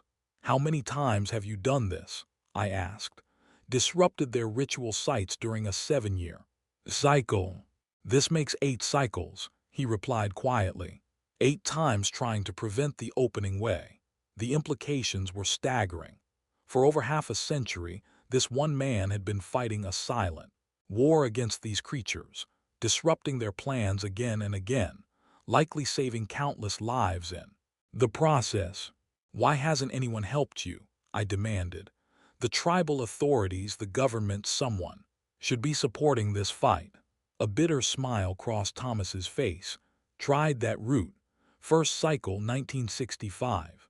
Brought tribal police too. Cave entrances. 7 officers entered. None returned. Next cycle contacted federal authorities. They sent scientists, military observers, more vessels for the skinwalkers. He shook his head heavily. Better to work alone, quietly. Each cycle disrupt enough sites to prevent completion. Each cycle they adapt, find new methods, new locations. Endless chess match. With stakes beyond comprehension. I thought about this solitary guardian, fighting an unacknowledged war for decades, knowing the consequences of failure, but receiving no recognition for his successes. A wave of determination washed through me. Not alone this time, I said firmly. I'm seeing this through to the end. Thomas studied me for a long moment, then nodded once, a gesture that somehow conveyed both approval and sorrow. Rest now, he repeated. Night comes too quickly in the canyon. Darkness rising. Sleep came in fitful bursts, haunted by dreams where I ran through endless tunnels pursued by creatures wearing Rachel's face, their limbs elongating impossibly as they gained on me. And these nightmares, Thomas was always just ahead, urging me forward, but no matter how fast I moved, the distance between us grew until I was alone in the darkness. I awoke to twilight, the canyon awash in purple shadows. Thomas sat at the edge of our hiding place, methodically sharpening one of the crystalline knives against a small whetstone. The rhythmic scraping sound had likely penetrated my dreams, transforming into the pursuit that haunted my sleep. Bad dreams, Thomas observed without looking up. Normal, their presence affects mind even at distance. I sat up, wincing at the stiffness in my muscles. My ankle felt remarkably improved, but every other part of my body protested the previous day's exertions. The symbols you drew on us, I said, touching my face and finding the paste had dried to a fine powder. You said they block the skinwalkers from our minds, but the dreams protect from direct intrusion, not from fear, not from subconscious. He tested the blade's edge with his thumb, then nodded in satisfaction. Natural defenses warning you of danger. Listen to them, but don't let them control you. He put aside the knife and began rummaging through his pack, producing more of the herbal paste, which he proceeded to apply fresh to his own face and hands. I followed his example, reapplying the protective symbols as he had shown me. Thomas handed me a strip of dried meat and a small portion of journey bread, a dense, flat bread that tasted faintly of corn and ash. As we ate this sparse meal, he outlined the plan for the nights. Objective: second ritual site deeper than first, east side of canyon system beneath what white maps call Devil's Backbone, more heavily used. Higher risk. I remembered seeing the formation called Devil's Backbone on topographical maps during my research. A serrated ridge of weathered stone resembling vertebrae protruding from the earth.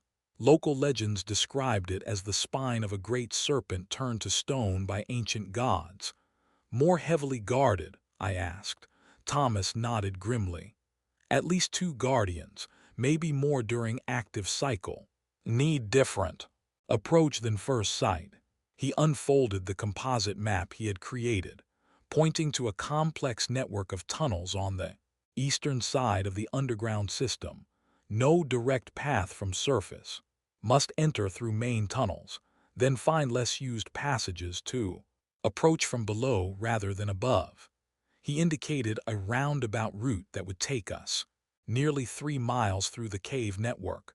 Longer journey, more dangerous, but better chance of success. The prospect of spending hours navigating those dark passages, knowing what lurked within them, made my stomach clench. But Thomas's calm determination steeled my resolve. This man had been making similar journeys for decades, holding the line against horrors most people couldn't imagine. What makes this site different from the first? I asked, studying the map. First site for initial transformation. Preparation of vessel, Thomas's expression darkened. Second, site for integration, where ancient consciousness begins merging with human vessel. More critical. To overall ritual. More heavily defended. As the last light faded from the sky, we gathered our equipment and prepared to enter the tunnel system once more.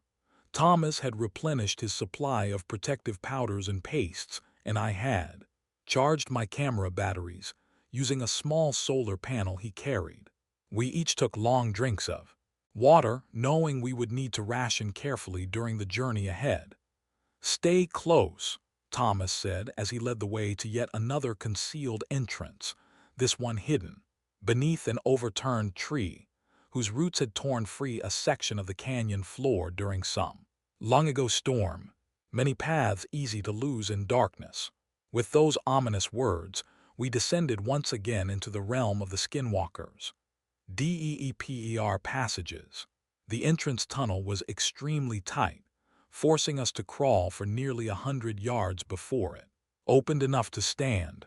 Unlike the relatively straight passages we had used the previous day, this route twisted and branched frequently, requiring Thomas to consult his composite map at several junctions. "Oldest tunnels," he explained during one such pause. "Natural formation skinwalkers found, not created, predate human presence in canyons." The implication that these creatures had occupied this region since prehistoric times added another layer to their already disturbing mythology. How long had they been preying on humans? How many generations had they influenced through fear, through dark bargains with those willing to trade others' lives for power? After approximately 2 hours of steady progress, we reached what appeared to be a natural cavern where 7 distinct tunnels converged.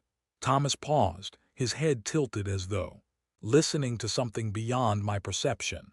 "Main travel routes," he whispered. "Used frequently, must cross carefully." He removed a pouch from his pack and sprinkled more of the reddish powder that had revealed the alarm system the previous day. This time, rather than illuminating barriers within a single tunnel, it exposed a complex network of energy lines spanning the entire chamber, concentrated most heavily around 3 of the 7 passageways. "Those most used," Thomas explained, indicating the tunnels with the densest concentrations of glowing strands, avoid completely. We skirted the perimeter of the chamber, moving with agonizing slowness to avoid triggering any of the gossamer-thin alarm strands. When we reached our chosen exit tunnel, one of the least protected according to the revealed pattern, Thomas paused again, reaching into a different pouch and extracting what appeared to be fine sand with flecks of some shiny material mixed throughout. He threw a pinch of this substance into the tunnel, where it hung suspended in the air momentarily, before settling in an unnatural pattern, floating in place to form a rough outline of something that had recently passed through. "Tracking powder," he murmured, "shows recent movement." The revealed outline was unmistakably one of the skinwalkers, the elongated limbs and unnatural proportions clearly displayed by the suspended particles. According to the pattern of the powder, the creature had moved through this tunnel less than an hour earlier. "Bad timing," Thomas breathed. "Need alternative route." He consulted his map again, then pointed to a different tunnel, one with moderate alarm protection but no recent skinwalker activity, according to the tracking powder. We altered our course accordingly, accepting the increased risk from the alarm system as preferable to a direct encounter. The new passage descended more steeply than our previous route, the air growing noticeably cooler and damper. Occasionally, we heard distant sounds echoing through the tunnel network, scraping movements, what might have been voices speaking in some inhuman language, and once, a cry so anguished it could only have come from a human victim. I wanted to run toward that sound, to try to help whoever had made it, but Thomas gripped my arm firmly, shaking his head. "Bait," he whispered. "Trap, they mimic perfectly." The reminder of the skinwalkers' ability to reproduce any voice they had heard sent a chill through me. Was it truly a victim crying out, or one of the creatures using a stored memory of human suffering to lure rescuers? There was no way to know, and in this environment, uncertainty meant death. We continued our careful descent, the tunnel eventually leveling out into a section that showed clear signs of deliberate construction, the walls too smooth, the floor too even to be natural. Symbols covered every surface, more densely packed than in any chamber I had yet seen. "Approach to second sight," Thomas confirmed. "Getting close." He stopped abruptly, holding up a hand for silence. For several seconds, I heard nothing unusual, just the faint drip of water somewhere in the distance and our own careful breathing. Then I detected it. Movement ahead, something large shifting position with a sound like dry scales sliding against stone. Thomas extinguished his light immediately, and I switched my camera to passive night vision mode. In the greenish glow of the display, I could see the tunnel opening into another large chamber, approximately 50 feet ahead, and in that chamber, something massive was moving. We retreated a short distance, then Thomas guided me into a small side passage barely large enough for a single person. Once concealed, he leaned close to whisper in my ear. "Guardian of second sight, elder skinwalker, very dangerous, cannot pass directly." "What do we do?" I breathed back. In response, Thomas produced a small clay container sealed with wax. He broke the seal carefully, releasing an odor so foul I had to fight against gagging. The smell was indescribable, like carrion, left too long in the sun, mixed with something chemical and burnt. "Distraction," he explained, replacing the wax seal temporarily. "We'll throw in opposite direction. When Guardian investigates, we move quickly, quietly to ritual chamber." It seemed like a dangerously simple plan, but I had no better suggestion. Thomas had survived decades of these encounters. I had to trust his judgment. We waited several minutes, ensuring the Guardian had settled back into its original position. Then, Thomas removed the wax seal again. With a motion like a baseball pitcher, he hurled the clay pot far down the tunnel in the direction opposite from the chamber we needed to reach. The container shattered against stone, releasing its noxious contents with a sound like air escaping a balloon. Almost immediately, something large moved in the chamber ahead, a scraping, rushing sound followed by a low, vibrating growl that made the very air tremble. Thomas grabbed my arm, pulling me from our hiding place as the Guardian abandoned its post to investigate the disturbance. We moved as quickly as stealth would allow, passing the chamber entrance just as a massive shape disappeared down a connecting tunnel in pursuit of the smell. I caught only a glimpse of the creature, an impression of something serpentine but with too many limbs, its skin mottled with patches of what looked like feathers and scales intermixed. Then we were past the junction, hurrying down a wide passage that showed increasing signs of ceremonial use, alcoves with offerings of bones and feathers, walls covered in freshly painted symbols, and, most disturbingly, what appeared to be relatively recent bloodstains on the floor and lower walls. After another 100 yards, the passage widened into our target, the second ritual site. The second site, unlike the first ritual chamber with its central pit, This space was dominated by an elaborate stone structure resembling a ziggurat, a stepped pyramid with 5 distinct levels rising to a platform at the top. The entire construction was covered in symbols similar to those in Thomas's ancient book, and at each of the 4 corners stood a vessel containing a liquid similar to what had filled the pit at the first sight. Most disturbing was what rested on the uppermost platform, a stone slab shaped like a human body with indentations for head, torso, and limbs. Dark stains discolored the stone, some appearing quite fresh. Integration altar, Thomas whispered, where vessel bonds with ancient consciousness. He moved with purpose around the chamber, examining the ziggurat from all sides while I documented everything with my camera. There were no immediate signs of recent use, but the fresh stains suggested it had been active within the past day or two. Must neutralize all 4 corners, Thomas explained, already preparing his mixture of green, powder and blood. Then central altar. We worked quickly, knowing the Guardian would eventually return to its post. As before, Thomas used blood from both of us mixed with his protective powder to mark each of the 4 vessels at the corners of the ziggurat. When these were complete, he ascended the step structure to apply the final mixture to the stained altar at its peak. As he reached the uppermost platform, a subtle vibration ran through the chamber, a tremor so slight I might have imagined it had not Thomas frozen in place, his expression suddenly alert and concerned. "Not alone," he hissed down to me, coming from below. Before I could respond, the floor at the center of the chamber began to shift, stones grinding against stone as a section slid aside to reveal a pit and a tunnel rising from beneath. From this opening emerged a skinwalker unlike any I had yet seen. Where the others had displayed a hybrid anatomy of human and animal features, this one appeared almost entirely human at first glance. A tall, lean figure with proportions just slightly too elongated to be natural. Only when it moved did the wrongness become apparent. The too fluid motion of its joints, the way its head rotated further than human vertebrae should allow.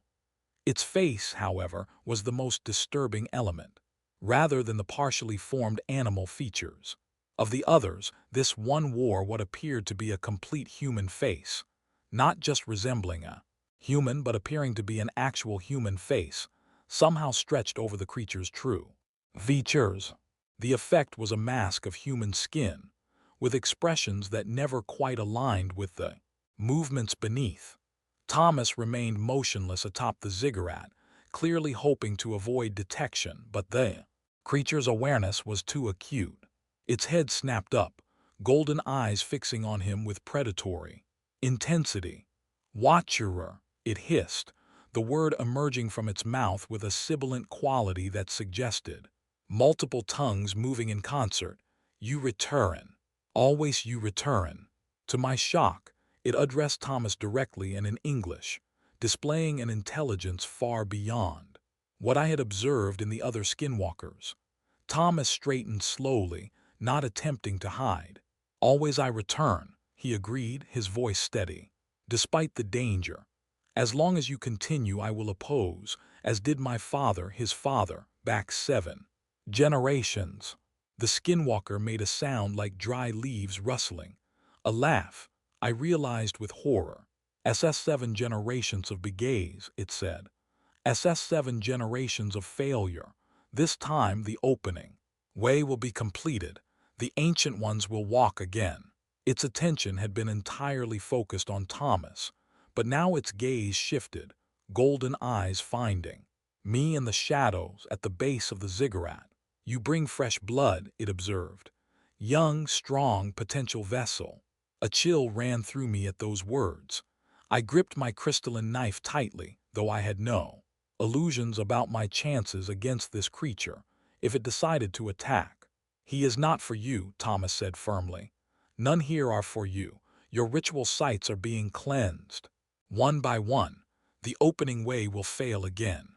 The skinwalker's borrowed face contorted in what might have been anger or amusement. It was impossible to tell with its unnatural expressions. Different this time, it said. The stars align more perfectly than in centuries. The vessels are stronger, the ritual more precise. It took a step toward the ziggurat's base. And you grow old. Watcher, your reflexes slow. Your strength diminishes. Your knowledge, while impressive, remains incomplete. Thomas's expression remained impassive, but I could see tension in his stance as he completed, applying the mixture to the central altar, making no attempt to hide his actions now that we had been discovered. Knowledge enough, he replied evenly. This site is cleansed, unusable for one lunar cycle. The skinwalker's reaction was immediate and violent. It released a shriek that contained layers of sound, an inhuman cry underlaid with what seemed like multiple human voices screaming in unison. The effect was so disorienting that I staggered, almost dropping my camera. Desecration, it howled, launching itself toward the ziggurat with unnatural speed. Thomas reacted instantly, drawing his crystalline knife and throwing a handful of some powder directly into the creature's face as it ascended the steps. The powder ignited on contact, erupting in a flash of blue-white light that momentarily illuminated the entire chamber. The skinwalker recoiled, its borrowed face contorting in pain as the flash temporarily blinded it. Thomas used this moment to descend the opposite side of the ziggurat, moving with remarkable agility for his age. "Run!" he shouted to me, abandoning stealth completely. "Back passage now." I didn't need to be told twice. We sprinted for the tunnel through which we had entered, the skinwalker's shrieks of rage echoing behind us. I chanced a glance back and immediately wished I hadn't. The creature was recovering, its face partially melted on one side to reveal something utterly inhuman beneath the human skin disguise. The exposed understructure resembled nothing I could identify, neither bone nor carapace, but something alien in its construction. We had covered perhaps half the distance to the exit when the chamber darkened perceptibly, shadows deepening beyond what should have been possible in the already dim space. The temperature plummeted, my breath instantly visible as condensation in the suddenly frigid air. Behind us, the skinwalker's voice changed, dropping to a register so low it was more felt than heard. "Ancient ones, hear my call," it intoned in that subsonic voice. "The defilers are here, the blasphemers who would prevent your return." Thomas skidded to a halt, his expression alarmed in a way I hadn't seen before. "Summoning," he said tersely, "very bad." He reached into his pack and withdrew a bundle wrapped in red cloth. Unwrapping it hastily, revealed 7 small objects that resembled carved bone chess pieces, each inscribed with protection symbols. "Boundary markers," he explained, pressing 3 of the pieces into my hand. "Place in triangular pattern 10 paces apart, quickly." Without waiting for confirmation, he moved to establish his own formation with the remaining 4 pieces. I followed his example, placing my 3 markers in a rough triangle near the chamber entrance while Thomas created a diamond pattern closer to the ziggurat. The air continued to thicken with that unnatural darkness, and within it, shapes began to form, indistinct but suggesting things with too many angles, too many limbs, moving in ways that hurt the eye to track. As I placed the final marker, Thomas began chanting in what I assumed was Navajo, his voice strong and clear despite the oppressive atmosphere. In response, the bone pieces began to glow with a soft amber light, lines of energy forming between them to create a protective barrier. "Back to me," Thomas called, continuing his chant between instructions. "Cross barrier after I count 3. The skinwalker had ceased its direct pursuit, instead raising its arms toward the gathering darkness. Above, from its melted half-face, A sound emerged that resembled no language I had ever heard. A series of clicks, pops, and subsonic rumbles that made my teeth ache and my vision blur. In response, the shapes in the darkness became more distinct, descending toward the chamber. Floor, I couldn't clearly perceive their forms, my mind seemingly unable to process what my eyes were seeing, but the malevolence radiating from them was unmistakable. "One!" Thomas shouted. The skinwalker turned toward us, its golden eyes now pulsing with an internal light that cast sickly radiance across its ruined face. "Two!" The nearest shadow form reached the chamber floor, the air where it touched the stone frosting. Instantly, my protective symbols burned against my skin, a sensation both painful and reassuring. "Three!" Now, I dashed across the threshold of Thomas's diamond formation, feeling a momentary resistance like passing through static electricity. Thomas grabbed my arm as soon as I was inside the perimeter, pulling me toward the tunnel entrance. "Barrier temporary," he explained breathlessly. "Slows them, doesn't stop.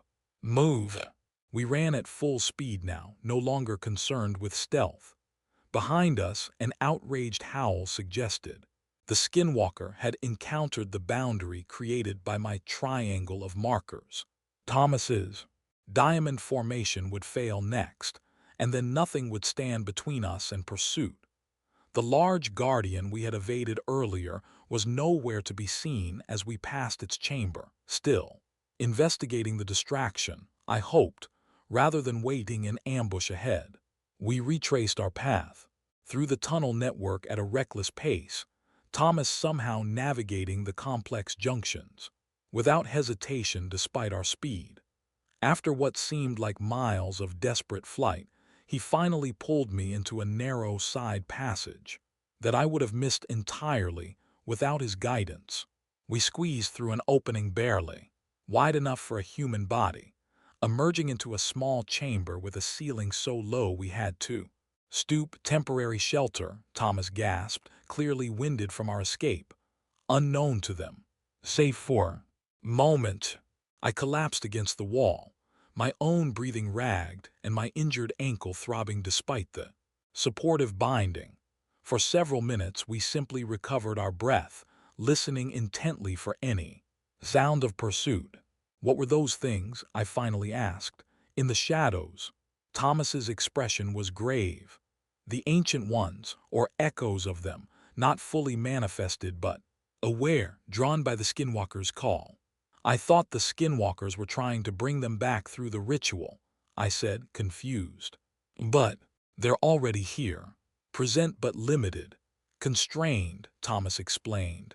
"Cannot remain in our world without proper vessels, cannot affect physical realm except briefly at great cost."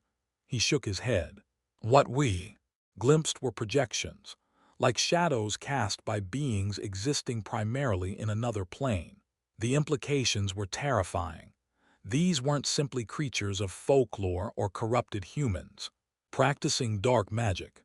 We were facing entities that existed across multiple planes of reality, using the skinwalkers as their agents in our world. The good news," Thomas continued after a moment, "second sight successfully neutralized. Cannot be used in current ritual cycle." "And the bad news?" I asked, already dreading the answer. "They now hunt us actively, know our purpose." He grimaced. "And Guardian Skinwalker recognized me personally." That last part had struck me as well. The creature had addressed Thomas by title, Watcher, and seemed familiar with his family's multi-generational opposition to their plans. "It knew you," I said, "called you by name, spoke of 7 generations of Begays." Thomas was silent for a long moment, his weathered face unreadable in the dim light of our temporary shelter. "My connection to them, complicated," he finally said. "History longer than I first told you." Before he could elaborate, a distant sound echoed through the tunnels, that same subsonic vibration the skinwalker had produced during its summoning ritual. Though faint, its effect was still disorienting, making my vision swim momentarily. They search wider tunnels first, Thomas said, rising to a crouch beneath the low ceiling. But will eventually find our trail. Must reach surface before they do. We gathered our remaining supplies and squeezed back through the narrow entrance to our hiding place. Rather than returning the way we had come, Thomas led us deeper into a maze of increasingly tight passages. These tunnels showed no signs of skinwalker use, no symbols on the walls, no offerings in alcoves, many barely wide enough for human passage. Old escape routes, Thomas explained as we crawled through a particularly constricted section. Used by my grandfather, his father, knowledge passed down. After nearly an hour of claustrophobic progress through these secret paths, we emerged into a crevice high on the canyon wall, the night sky visible through a narrow opening above. The fresh air was intoxicating after so long underground, carrying scents of sage and juniper that cleared the bone dust smell from my nostrils. Thomas helped me negotiate the final climb to the surface, where we found ourselves on a narrow ledge overlooking the canyon from significant height. The waning moon provided just enough light to make out the serpentine ridge of the Devil's Backbone stretching away to our left, confirming we had indeed emerged on the eastern side of the canyon system. 2 sites neutralized, Thomas said with grim satisfaction as we made our way carefully along the ledge toward wider ground. 3 remain. REVLATONS. We reached another of Thomas's hidden shelters as dawn broke over the canyon, this one a shallow cave concealed behind a waterfall that flowed only during the spring melt. The space was dry now, with evidence of occasional use. A fire pit, stacked firewood and cached supplies in a metal box, embedded in the cave wall. Thomas seemed more fatigued than after our previous expedition, his movements slower and his breathing labored. I realized that despite his remarkable physical condition for his age, these exertions were taking a toll. You said your connection to the skinwalkers is complicated, I said as we settled into the shelter, sharing a meal from Thomas's cached supplies. What did you mean? He was silent for a long moment, staring into the small fire he had built. The flames cast dancing shadows across his weathered face, accentuating the deep lines carved by decades of his solitary vigil. My great-grandfather, he eventually began, was first begun to oppose them. Before him, for many generations, family served as caretakers. Caretakers, I echoed, not sure I understood. Guardians of knowledge, keepers of boundaries. Thomas's expression darkened. Some called them skinwalker priests, though that name not accurate. They maintained balance, ensured. Ancient ones remained bound in their realm, skinwalkers restricted in their activities. He prodded the fire with a stick, sending sparks spiraling upward. System worked for centuries. Ancient ones received small sacrifices, limited access through carefully controlled rituals. In return, they granted certain powers, certain knowledge to caretaker families. Your family was working with them, I asked, trying to keep accusation from my tone. Thomas shook his head. Not cooperation, containment, appeasement, lesser evil to prevent. Greater catastrophe. He met my gaze directly.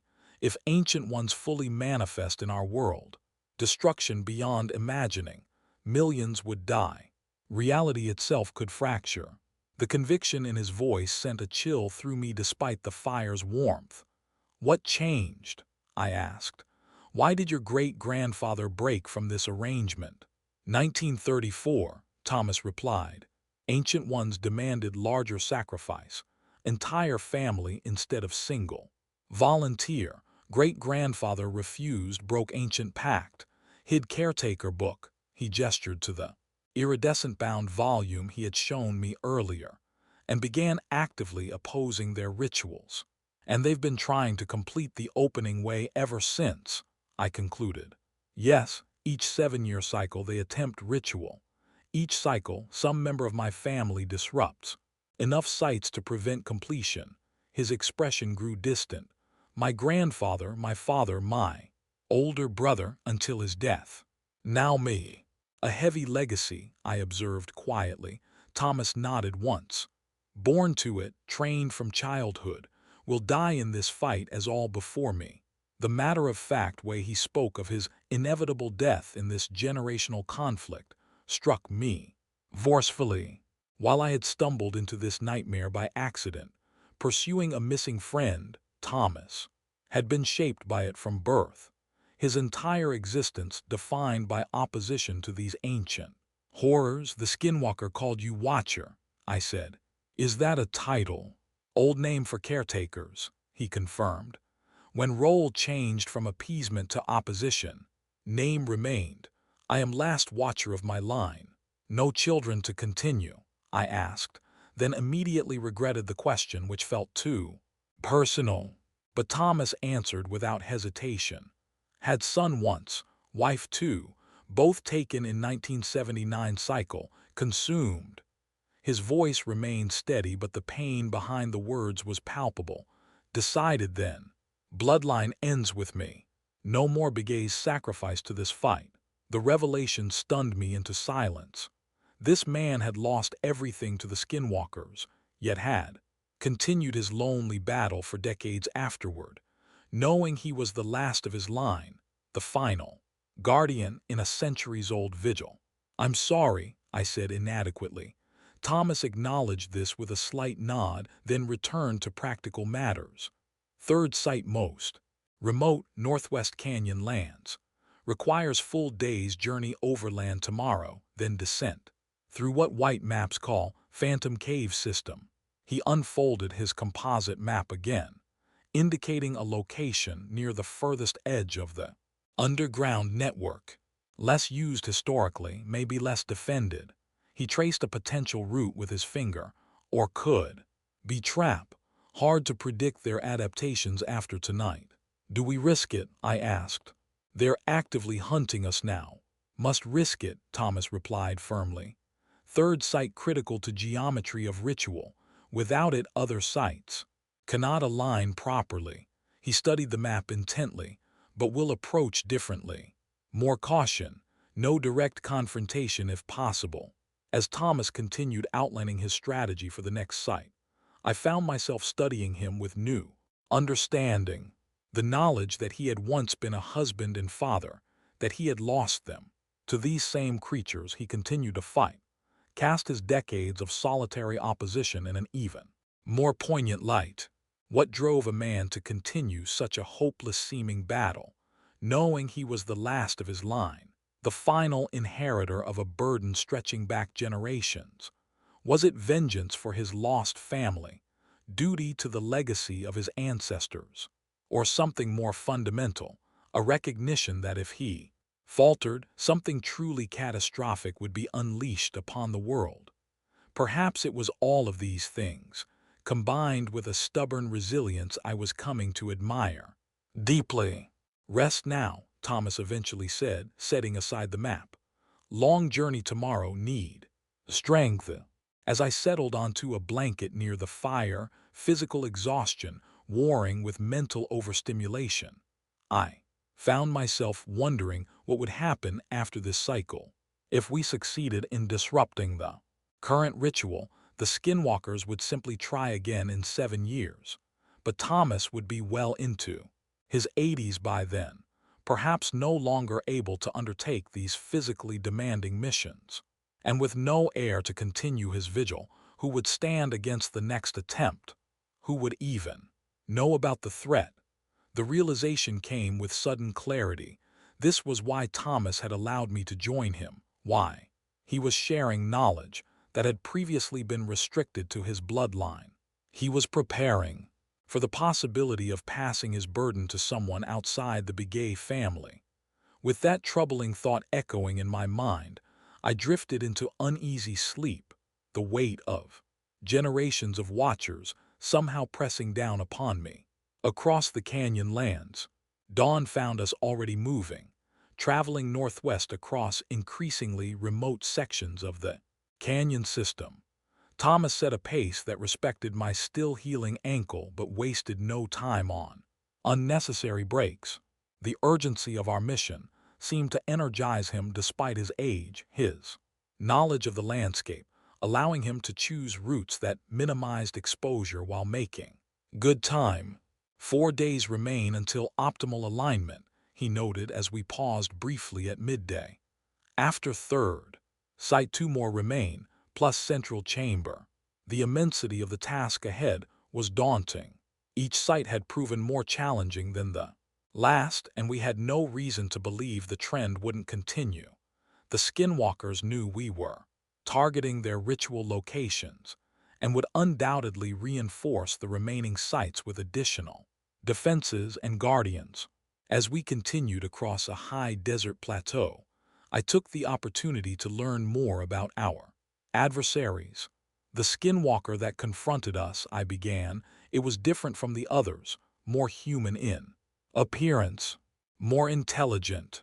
Thomas nodded. Higher order, closer to ancient ones in lineage, direct servant rather than corrupted human. It seemed to recognize you personally, I observed. Has known many generations of watchers, Thomas confirmed. We call it Naans Gani in private. Means monster slayer in old language. Ironic name, as it creates monsters rather than slays them. How old is it? I asked, trying to comprehend the timescale involved. Older than human presence in these lands, Thomas replied. Perhaps thousands of years was here when first ancestral Pueblones came to canyons. The creature's antiquity was difficult to grasp, a being that had witnessed the entire span of human habitation in North America, patiently working toward some unfathomable goal across millennia. By late afternoon, we had reached the outer perimeter of what Thomas called the Phantom Cave system, a complex of limestone caverns that had been partially explored by archaeologists and spelunkers in the 1970s before being closed due to structural concerns. According to Thomas, the actual reason for the closure had been a series of disappearances, an unexplained phenomena that his father had worked to keep out of official reports. Official entrance sealed, Thomas explained as we approached a sheer cliff face that showed no obvious opening, but many unofficial ways in. He led me to what appeared to be a recent rockfall, the tumbled boulders creating a chaotic pile at the base of the cliff. With practiced movements, he began shifting smaller rocks to reveal a narrow gap between two of the largest boulders. Natural chimney, he said, indicating the vertical passage, leads to upper level of cave system. Less used by skinwalkers, prefer lower, darker sections. The climb was challenging but manageable with Thomas's guidance. The chimney descended approximately 60 feet before opening into a modestly sized chamber with 3 connecting passages. Unlike the tunnels we had traversed previously, these were typical limestone cave formations, with stalactites and stalagmites creating dramatic natural sculptures in the beam of Thomas's light. Beautiful, I murmured, momentarily distracted by the pristine formations. Beauty hides danger, Thomas cautioned. All paths eventually connect to their network. Must move carefully. He consulted his map, then selected the center passage, which descended at a gentle angle. The limestone formations gradually gave way to the more worked appearance I had come to associate with skinwalker territories, smoother walls, occasional symbols, and that pervasive bone dust smell. Growing stronger. After approximately half a mile of steady descent, Thomas halted, raising a hand for silence. I froze, in place, straining my ears for whatever had alerted him. For several seconds, I detected nothing unusual, just the faint drip of water and the sound of our breathing. Then I heard it, a rhythmic scraping coming from somewhere ahead, like multiple hard objects being dragged across stone in unison. The sound was unlike the movement patterns of the skinwalkers we had encountered previously. Thomas extinguished his light and I switched to night vision mode on my camera. He leaned close to whisper directly into my ear. "Guardians of third sight different," he breathed. "Not skinwalkers, something else." "What?" I whispered back. "No name in English," he replied. "Dene call them those made from bones, constructs, animated remains." A chill ran through me at the implication. We were hearing not living creatures but some form of reanimated dead. The mechanical quality of the sound suddenly made horrific sense. Thomas reached into his pack and removed what appeared to be a leather pouch filled with some granular substance. He indicated I should watch closely as he poured a small amount into his palm, then blew it gently down the passage. As before, the powder revealed what our unaided senses could not detect, in this case, a network of faint energy lines connecting numerous shambling figures moving through the tunnel ahead. The connections resembled puppet strings, suggesting those made from bones, were not autonomous but controlled by some external force. "Must find alternate route," Thomas whispered, indicating a narrow side passage barely visible in the darkness. "Circle around guardians." We retreated carefully, then squeezed into the indicated passage, a natural crack in the limestone that hadn't been modified by the skinwalkers. The space was so tight that we had to move sideways, my backpack dragging against the stone wall with each step. The detour lasted for what felt like hundreds of yards, the crack in the limestone twisting and occasionally forcing us to climb over or under natural obstructions. Eventually, it widened enough to move normally, opening into what appeared to be a natural chamber that had partially collapsed. At some point in the distant past, Thomas studied the space carefully before proceeding, checking his map orientation with a small compass that seemed to struggle to find true north, its needle swinging erratically before settling. "Interference strong here," he noted, "close to third sight." We crossed the collapsed chamber, picking our way through fallen rocks and broken stalactites, until we reached another passage on the far side. This tunnel showed signs of more recent use. Fresh scratches on the walls and floor, disturbed dust patterns, and most tellingly, a faint trail of that same viscous fluid we had seen at the previous ritual sites. "Vessel transported recently," Thomas observed, examining the trail. "Within past day." The implications were unsettling. Despite our disruption of 2 ritual sites, the skinwalkers were proceeding with their preparations, presumably adapting their plans to accommodate the setbacks we had caused. We followed the fluid trail cautiously, checking frequently for alarms or guardians. After approximately 400 yards, the passage opened into a chamber unlike any we had yet encountered in the cave system. The third ritual site occupied a massive natural cavern, dominated by a central feature that defied immediate classification, a column of intertwined bones reaching from floor to ceiling, perhaps 40 feet in height. The bones appeared to come from a wide variety of sources, human and animal intermixed, some recognizable, others disturbingly alien in structure. Around this macabre column, arranged in a precise circle, stood 13 stone pedestals. Upon each pedestal rested a container resembling a large ceramic urn, decorated with symbols that matched those in Thomas's ancient book. The air around these urns seemed to waver as though distorted by extreme heat, though no temperature change was perceptible. "Vessel chamber," Thomas whispered, "where consciousness fragments are stored before integration."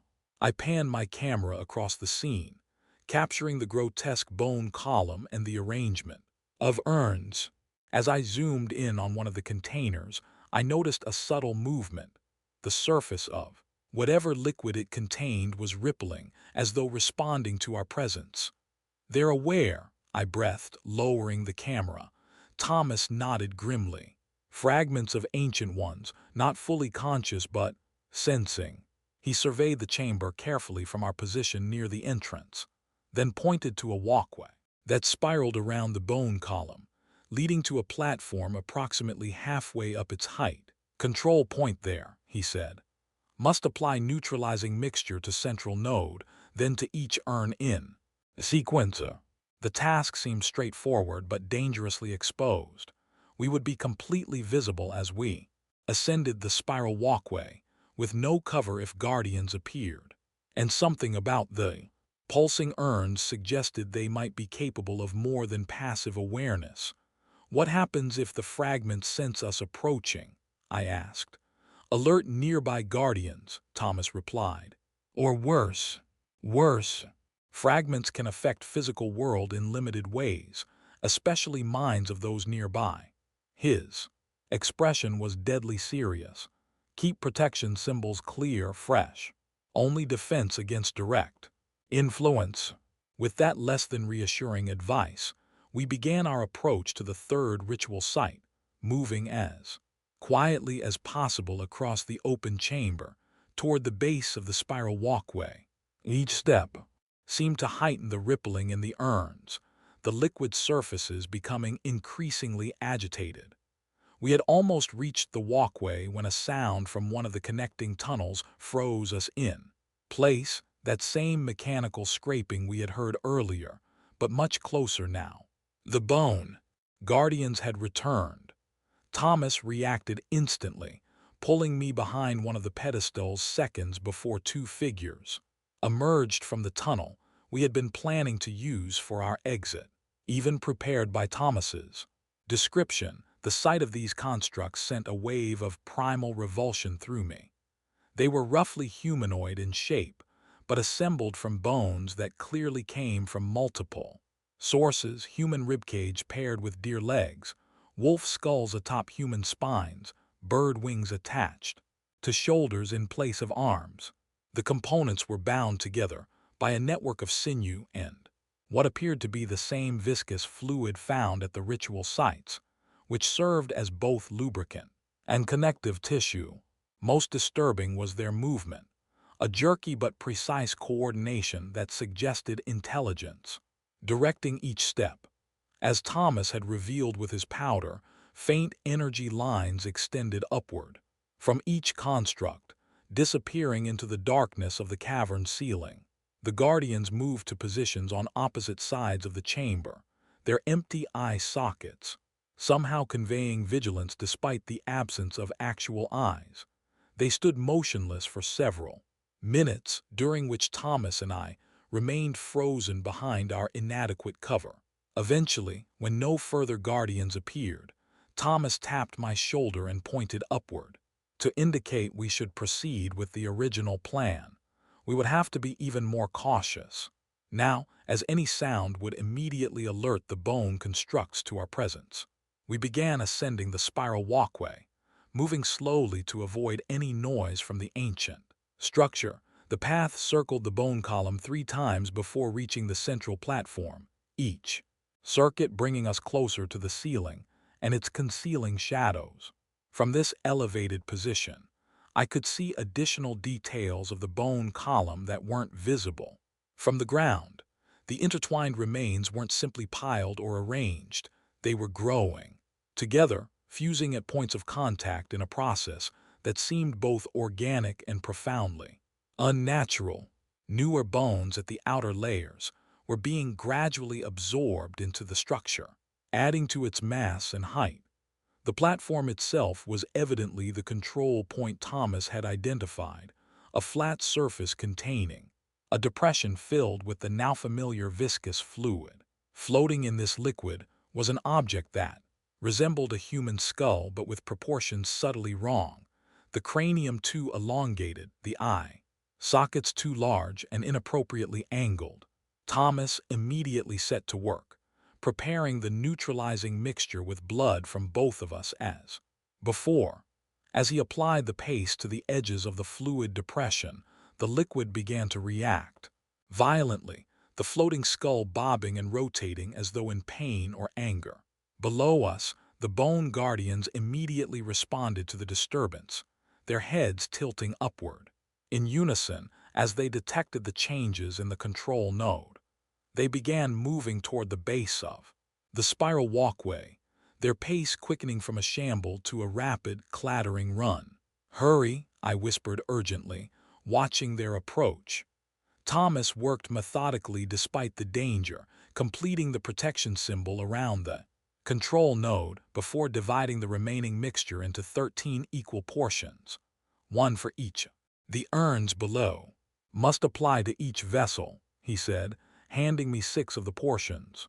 The bone column's keening reached a crescendo as I applied the mixture to the final urn. For a moment, nothing happened. The liquid remained agitated, refusing to solidify as the others had. Then Thomas was beside me, adding something from another pouch to strengthen the mixture. "Blood of 7th-generation Watcher," he explained tersely, "more potent than yours." The combined mixture finally took effect, the liquid in the last urn solidifying with a sound like shattering glass. The bone column's keening cut off abruptly, the chamber plunging into silence so complete it seemed to have physical weight. For several seconds nothing moved. The bone guardians, now reduced to scattered components, lay inert on the stone floor. The bone column ceased its pulsing, returning to apparent lifelessness. "Third sight neutralized," Thomas confirmed, his breathing labored from exertion. "Pattern broken."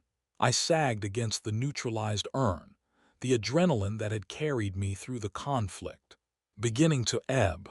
We had succeeded, against significant resistance, in disrupting 3 of the 5 ritual sites required for the opening way. "2 more to go," I said, trying to sound more confident than I felt. My body was a catalog of injuries, bruised ribs from the bone guardian's attack, a reopened wound on my ankle, numerous cuts and scrapes from our desperate flight. Thomas looked only marginally better. Though he had avoided direct confrontation with the guardians, the physical demands of our mission were clearly taking their toll on his aging frame.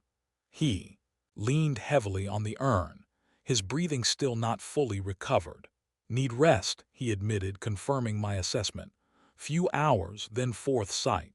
We gathered our remaining supplies, checking that the 13 urns were fully neutralized before making our way toward one of the secondary exits from the chamber. Thomas led us through a series of increasingly narrow passages, finally emerging into a natural limestone formation well away from the primary ritual site. "Safe for now," he said, indicating a small alcove hidden behind a curtain of flowstone.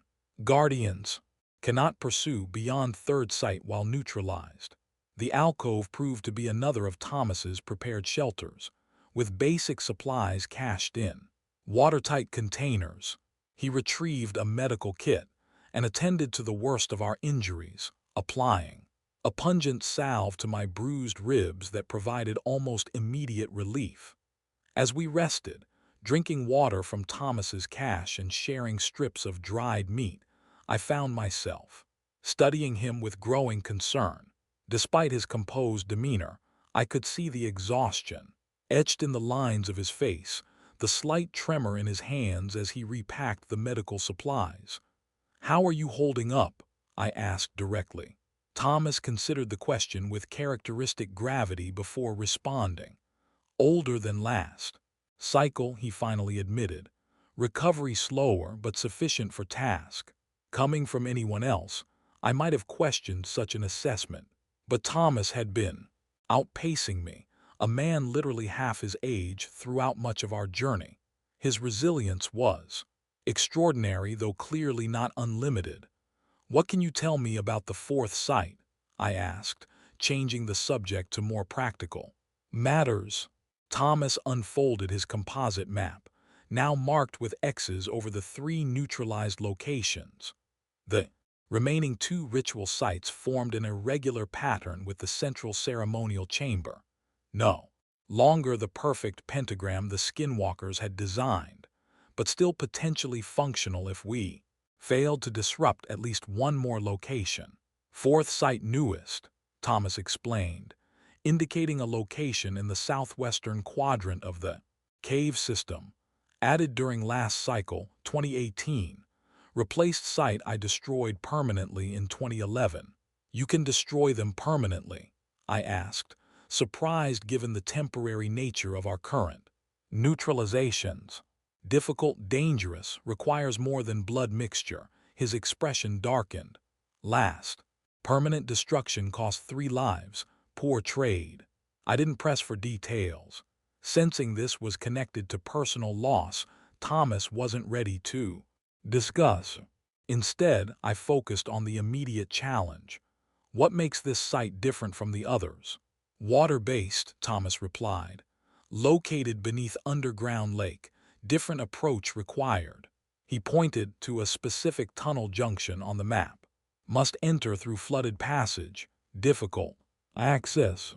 The prospect of underwater caving, challenging under ideal circumstances, seemed especially daunting given our current physical condition.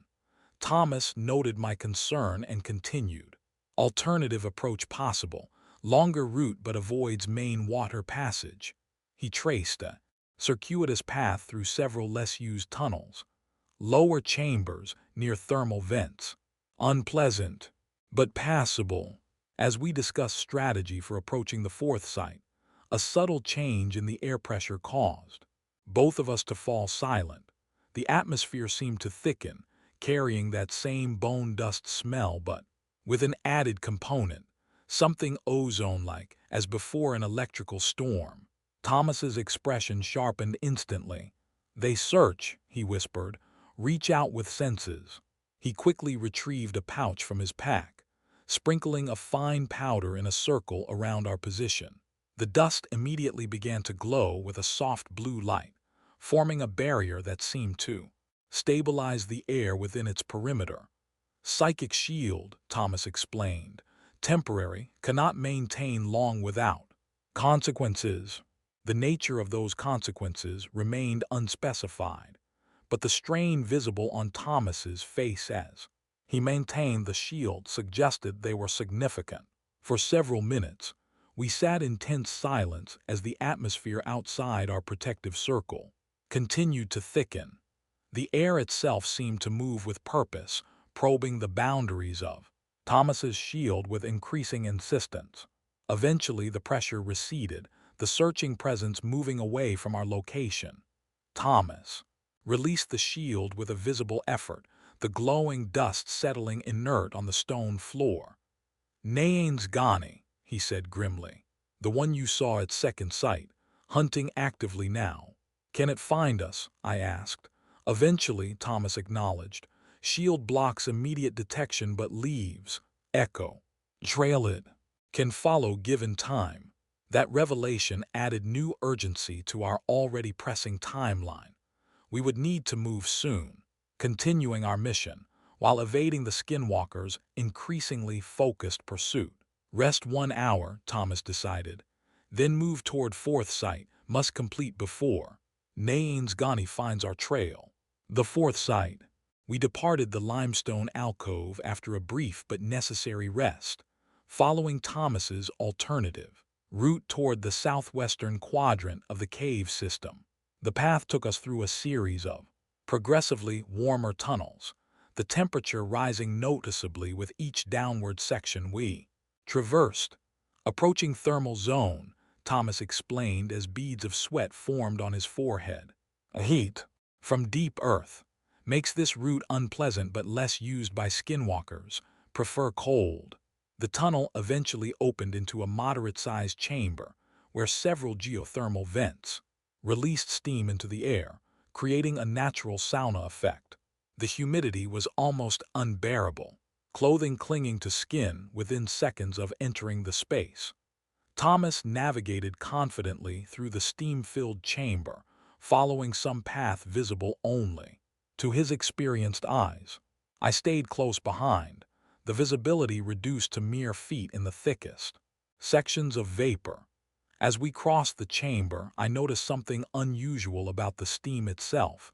In certain areas, it seemed to form patterns that momentarily resembled faces or figures before dissipating. At first, I attributed this to pareidolia, the human tendency to find meaningful patterns in random stimuli. But Thomas had noticed as well. Memory impressions, he said quietly. This place close to boundary between worlds. Then spot. Boundary between worlds, I echoed, watching as the steam briefly coalesced into what appeared to be a child's face, its expression one of confusion or distress. Physical realm and other places, Thomas clarified, where ancient ones reside, where skins they wish to walk in come from. The implications were disturbing. If I was understanding correctly, these weren't just random patterns but actual imprints of beings from another plane of existence, perhaps even manifestations of the entities the skinwalkers served. We exited the steam chamber through a narrow fissure that led downward at a steep angle, the heat gradually giving way to increasing moisture in the air. The sound of running water grew steadily louder until we emerged onto a ledge overlooking an underground river, a powerful current flowing through a channel perhaps 15 feet wide. Boundary River, Thomas explained. Natural barrier between upper and lower cave systems, fourth site on other side. He pointed across the churning water to another opening visible on the opposite bank, approximately 20 feet away. The gap wasn't insurmountable, but the river below looked dangerously swift, its black waters hiding unknown depths. How do we cross? I asked, seeing no obvious bridge or crossing point. In response, Thomas removed a coil of thin rope from his pack, one end weighted with what appeared to be a small grappling hook improvised from bound antler tines. Old way, he said with the ghost of a smile. Like grandfather taught. With practiced skill, he swung the weighted end several times before releasing it toward a stalagmite formation near the opposite tunnel entrance. The hook caught securely, and Thomas tested the tension before securing our end around a similar formation on our side. Not bridge, he cautioned. Guidance line only. Must still cross through water. The prospect was unappealing but necessary. We secured our packs as tightly as possible, wrapped sensitive equipment in whatever waterproof materials we had available, and prepared for the crossing. Thomas went first, showing remarkable agility for his age as he lowered himself from the ledge to the river's edge. The current clearly surged with considerable force, but he entered decisively, keeping a firm grip on the guide rope, as the water immediately rose to his chest. I followed his example, gasping as the cold water enveloped me. Despite the thermal vents nearby, the river was shockingly cold, the temperature difference causing my muscles to seize momentarily. The current pulled strongly, making each step a calculated battle against the force trying to sweep my feet from under me. Thomas made steady progress ahead of me, his experience evident in the measured way he moved with the current rather than fighting directly against it. I attempted to mimic his technique, finding it somewhat effective in reducing the strain of the crossing. We were approximately halfway across when something changed in the water around us, a subtle shift in current pattern, as though something large was moving beneath the surface. Thomas sensed it too, his pace quickening noticeably. Move faster, he called back to me, not alone in river. I needed no further encouragement, pushing forward with renewed urgency. The water seemed to thicken around my legs, its resistance increasing in a way that couldn't be explained by natural current. Something was actively impeding our progress. Thomas reached the far bank and pulled himself up onto the ledge, turning immediately to offer assistance as I struggled against the increasingly resistant water. I was still 5 feet from safety when the resistance transformed into deliberate restraint, tendrils of what felt like cold, strong fingers wrapping around my ankles and calves, pulling downward. I lunged forward, reaching desperately for Thomas's extended hand as the river seemed determined to claim me. Our fingers connected just as my feet lost contact with the riverbed, the current and whatever lurked within it finally overcoming my footing. Thomas braced himself against a rock formation, his weathered hands maintaining a grip of surprising strength as he pulled me from the river's grasp. With a final heave, I sprawled onto the stone ledge, water streaming from my clothing as Thomas quickly pulled me further from the edge. "River guardians," he explained between breaths. "New crossing would be detected." "What were those things?" I gasped, still feeling phantom sensations of cold fingers around my legs. "Water skinwalkers," Thomas replied grimly. "Different form, adapted to underwater hunting. Cannot leave river but control it completely within their territory." He helped me to my feet, both of us shivering despite the relatively warm air temperature in this section of the cave system. Our crossing had clearly alerted the skinwalkers to our presence in this region, meaning we would need to move quickly to complete our task before defenses could be fully mobilized. The tunnel beyond the river crossing descended at a steep angle, water from our soaked clothing, leaving a trail that would be easily followed. Thomas seemed unconcerned about this, suggesting we had passed some significant boundary that our pursuers would be reluctant to cross. "River separates territories," he confirmed when I asked about this. "Different skinwalker factions control different regions, not always cooperative." The concept of skinwalker politics was a new and unexpected complication. I had been conceptualizing our opponents as a unified force, but Thomas's comment suggested a more complex reality: factions with potentially competing interests, territories with boundaries that carried significance beyond simple geography. "The ones in the river," I ventured. "They're not working with the ones performing the ritual." "Complicated," Thomas replied. "River skinwalkers' ancient faction, more conservative, disapprove of opening way ritual. Consider it dangerous even for their kind." "Then why try to stop us?" I asked, confused. "Wouldn't they want the ritual disrupted?" "You are human," Thomas said simply. "I am Watcher. Natural enemies, regardless of internal politics." That made a certain grim sense. Whatever disagreements existed among skinwalker factions, humans, especially humans actively opposing their activities, would remain targets regardless. The descent continued for what felt like several hundred vertical feet, the tunnel occasionally opening into modest chambers before narrowing again. The bone dust smell grew stronger with each section we traversed, but now carried an additional component: a damp, organic odor, reminiscent of algae and stagnant water. Eventually, the passage leveled out, the ceiling height increasing until we entered a truly massive cavern. The space was so large that the beam of Thomas's light couldn't reach the far walls, creating the illusion of emerging into an underground night. As my eyes adjusted to the gloom, I became aware of a diffuse illumination emanating from the cavern floor, a soft, bluish phosphorescence that revealed we were standing at the edge of an underground lake of impressive size. The water stretched away into darkness, its surface perfectly still and reflective like a massive mirror. "Fourth ritual site," Thomas confirmed, directing his light toward the center of the lake. There, approximately 100 yards from shore, an island of stone rose from the water. Upon this island stood a structure unlike anything we had encountered in the previous sites, a temple-like building constructed from fitted stone blocks, its architecture suggesting origins far predating European arrival in North America.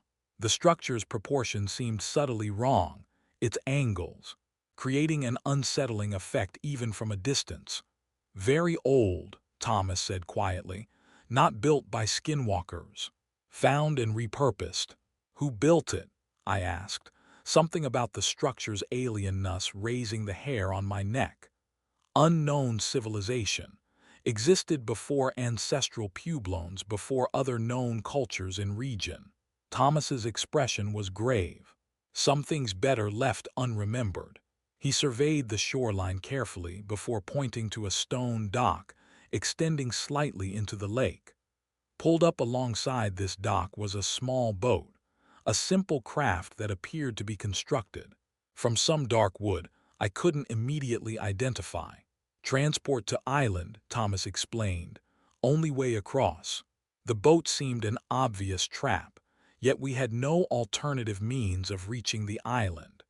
Swimming across was theoretically possible, but would leave us dangerously vulnerable to whatever might lurk beneath the lake's mirror-like surface. Could be rigged, I suggested, or watched. Thomas nodded in agreement. Certainly watched, but expected. Fourth sight always involves crossing. He removed several small objects from his pack, stones carved with protection symbols similar to those marked on our skin. These he arranged in a specific pattern on the dock before approaching the boat itself. With extreme caution, Thomas examined the craft, checking for triggers or alarm mechanisms. Finding none, he tested its stability by placing some of his weight on the gunwale. The boat responded naturally, rocking slightly with the pressure. Appears safe, he concluded, though his tone suggested continued caution. Must risk it. We boarded carefully, the boat settling lower in the water but remaining stable. Thomas took up a paddle stored within the craft and began propelling us away from the dock with smooth, quiet strokes. I kept watch behind us, alert for any indication of pursuit from the tunnel we had exited. The lake's surface remained unnaturally still as we progressed, not even our passage creating more than momentary ripples that faded with unnatural quickness. The silence was absolute, no dripping water, no distant echoes, just the soft sound of the paddle entering and leaving the water. Temple was ritual site for civilization that predated skinwalkers, Thomas explained in a whisper as we approached the island. Built to contain something, skinwalkers repurposed during last cycle when I destroyed previous fourth site. Contain what? I asked, matching his hushed tone.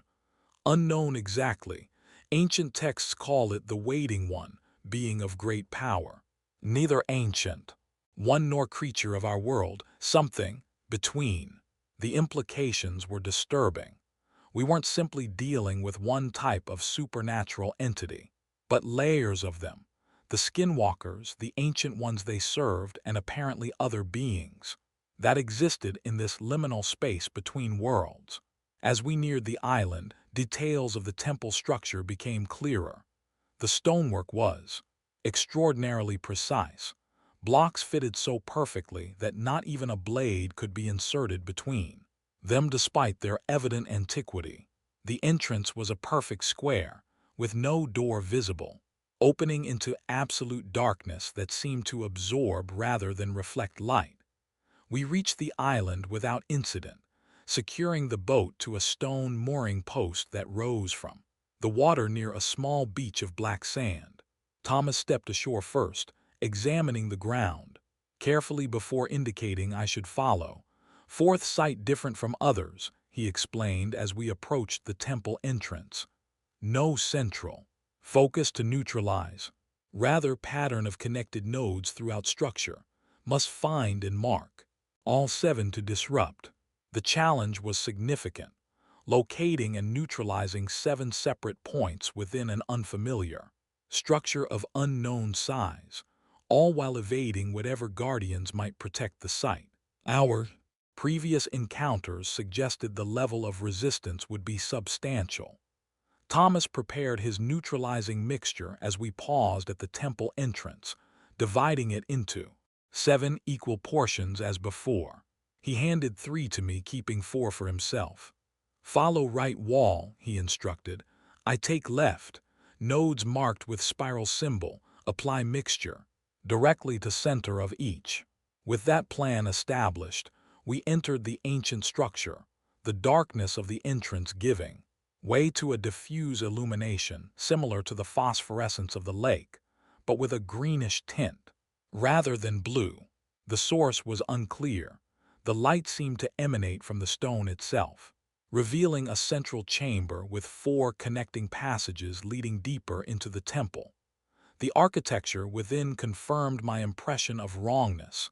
Angles that should have been right weren't quite square, proportions that seemed to shift subtly when viewed peripherally rather than directly. The overall effect was disorienting, creating a sense of spatial distortion that made it difficult to maintain a clear mental map of our progress. Following Thomas's instructions, I took the rightmost passage while he proceeded to the left. The corridor curved gently, the wall surfaces covered in symbols unlike any I had seen in the previous sites. These weren't the angular, aggressive petroglyphs of the skinwalkers, but something more fluid, almost organic in appearance, yet conveying a mathematical precision that suggested deep meaning. After approximately 50 feet, the passage opened into a small chamber dominated by a stone basin filled with clear water.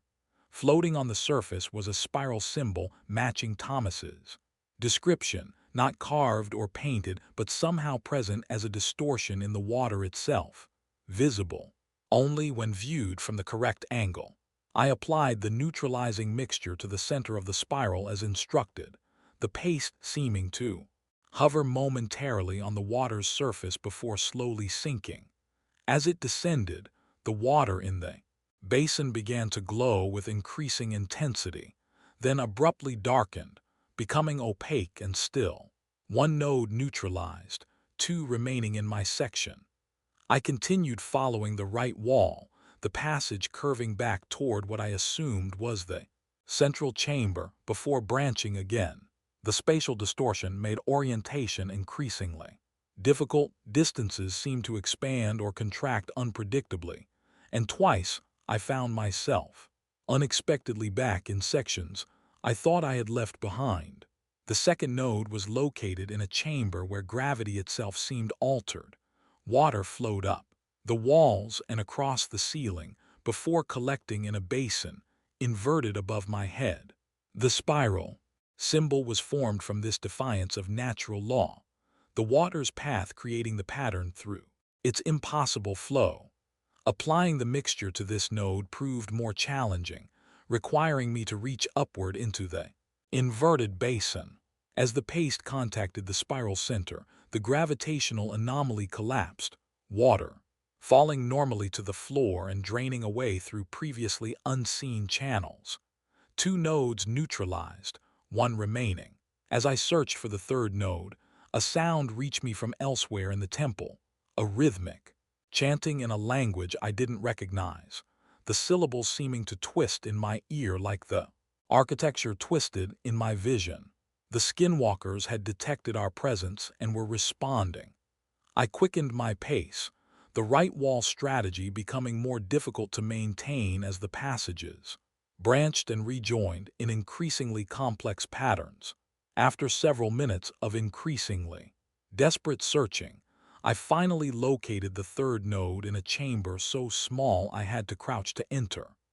This node manifested as a spiral pattern formed from what appeared to be constantly shifting sand, the grains moving of their own accord to maintain the symbol regardless of air currents or disturbance.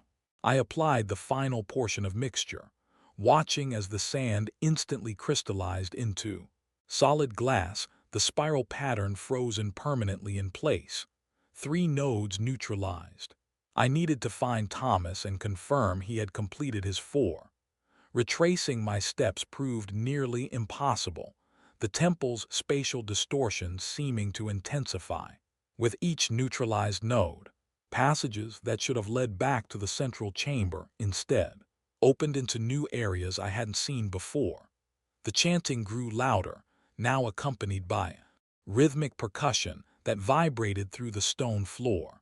After several wrong turns, I finally emerged into what appeared to be the central chamber, though it had somehow transformed during my absence. The room was now dominated by a pool of that same viscous fluid we had encountered at previous sites, its surface rippling in time with the distant chanting. Thomas was nowhere in sight, but evidence of his progress was visible. 2 passages on the left side were now sealed with a crystalline material similar to what had formed from the sand in my third node. He had successfully neutralized at least 2 of his assigned targets. The remaining 2 passages on the left remained open, indicating Thomas was still working to complete his task. I moved toward the nearer of these, intending to provide assistance if possible. Before I could reach it, the chanting abruptly ceased, replaced by a sound like rushing water. The temple trembled slightly, dust falling from the ceiling as something large moved within the structure's depths. Thomas emerged from the farthest left passage, moving with urgent purpose. His expression showed both satisfaction and alarm, the task partially completed but complications arising. 3 nodes neutralized, he reported as he reached me. 1 remaining but location shifted. Temple responding to disruption. I completed my 3, I confirmed. Where's the last one? Thomas pointed to the pool of viscous fluid. Center now, most protected. The implications were clear. The temple was actively defending itself, consolidating its remaining power in the central chamber where we would be most exposed while attempting to neutralize it. And based on the sounds echoing through the structure, whatever guardians protected this site were converging on our position. How do we reach it? I asked, studying the pool. The spiral symbol was visible beneath the surface, at least 3 feet down in the opaque liquid. In response, Thomas removed a final item from his pack, a crystal vial containing a reddish powder. Blood of 7 generations, he explained grimly. Last resort, dangerous to use but necessary now. Without further explanation, he unstoppered the vial and poured a small amount of the powder into his final portion of neutralizing mixture. The combination began to glow with a fierce crimson light, the paste bubbling slightly as though boiling despite no appreciable heat. Stand back, Thomas warned. Will be violent reaction. He approached the edge of the pool, the enhanced mixture glowing ever brighter in his cupped palm. The fluid responded to his proximity, the surface rippling more aggressively, shapes almost like hands rising briefly before subsiding back into formlessness. Just as Thomas prepared to cast the mixture into the pool, the temple shuddered violently. A section of wall near the main entrance collapsed inward, revealing a figure I had hoped never to see. Again, the human-appearing skinwalker from the second ritual site, the one Thomas had called Naansgani.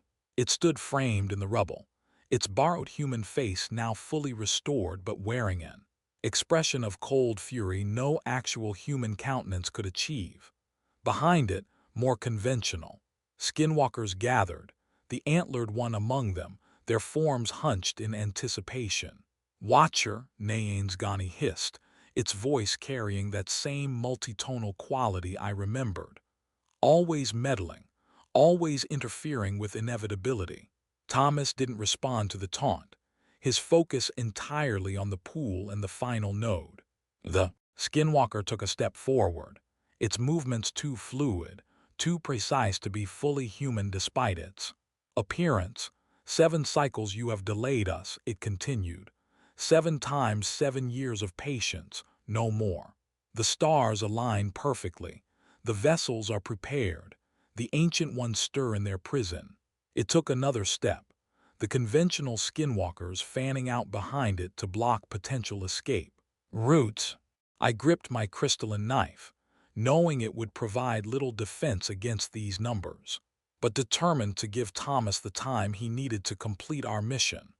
Tonight, the opening way will be completed, Naansgani declared. Tonight our masters return, to walk this world again. Thomas finally spoke, his voice steady despite the danger. Not tonight, he said simply, not ever. With that declaration, he cast the glowing mixture into the center of the pool, directly above the submerged spiral symbol. The reaction was instant and catastrophic. The viscous fluid erupted in a geyser of crimson light. The mixture acting as a catalyst for some alchemical reaction that transformed the pool's contents into a storm of energy. The temple shook violently, larger sections of ceiling collapsing as the structure's integrity failed. Naansgani screamed, a sound of rage rather than pain or fear, and launched itself toward Thomas with inhuman speed. I intercepted its path, slashing with the crystalline knife in a desperate attempt to protect my companion. The blade connected, opening a wound across the skinwalker's chest that leaked not blood but that same viscous fluid from the pool. The creature barely slowed, batting me aside with contemptuous strength before continuing toward Thomas, but the watcher was prepared. As Naansgani reached him, Thomas threw a handful of the reddish powder directly into its face. The effect was immediate and horrifying. The skinwalker's borrowed human features began to dissolve, revealing the true form beneath. The sight was so profoundly unnatural that my mind struggled to process it. Angles and proportions that defied comprehension. A structure that seemed to extend into dimensions beyond the three visible to human perception. The partially revealed skinwalker howled in agony and fury, its body contorting as it fought against the powder's effect. Thomas used this moment to grab my arm, pulling me toward the entrance as the temple continued to collapse around us. Fourth sight neutralized, he shouted above the chaos. Run!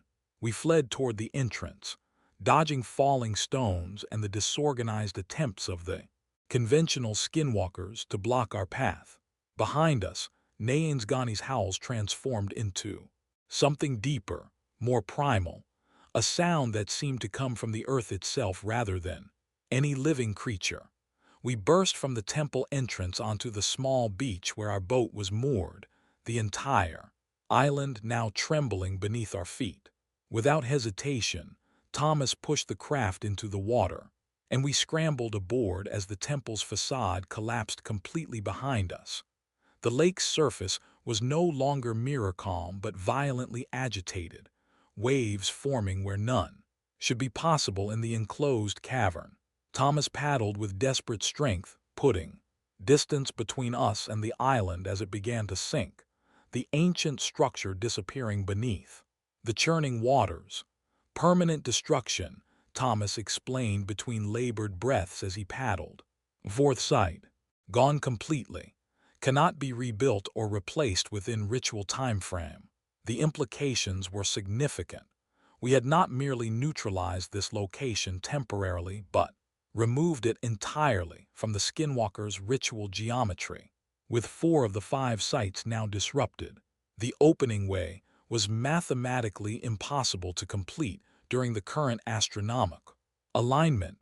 We reached the shore as the last of the temple disappeared beneath the lake's surface, the water gradually returning to its unnatural stillness, as though nothing had disturbed it. Thomas collapsed onto the stone dock, his endurance finally reaching its limit. Victory, he gasped, his face ashen with exhaustion. Ritual failed for this cycle. I helped him to a sitting position, concerned by his pallor and labored breathing. The physical demands of our mission, combined with whatever energy he had expended using the powder of 7 generations, clearly exacted a heavy toll. We should get to safety, I suggested, glancing nervously at the now placid lake. Can you walk? Thomas nodded determinedly, accepting my assistance to stand. One more task, he said. Central chamber must verify failure, ensure no adaptation possible. The prospect of entering the skinwalker's primary ceremonial space, where I had first encountered Rachel's transformed body, filled me with dread. But Thomas was right. We needed to confirm that our disruption of the ritual sites had truly prevented the opening way from being completed. Will they all gather there? I asked as we began the long journey back through the tunnel system. Yes, Thomas confirmed grimly. All remaining skinwalkers, all vessels, all fragments of ancient ones, one final attempt to salvage ritual. That sounds like suicide, I observed. Thomas's expression was resigned but determined.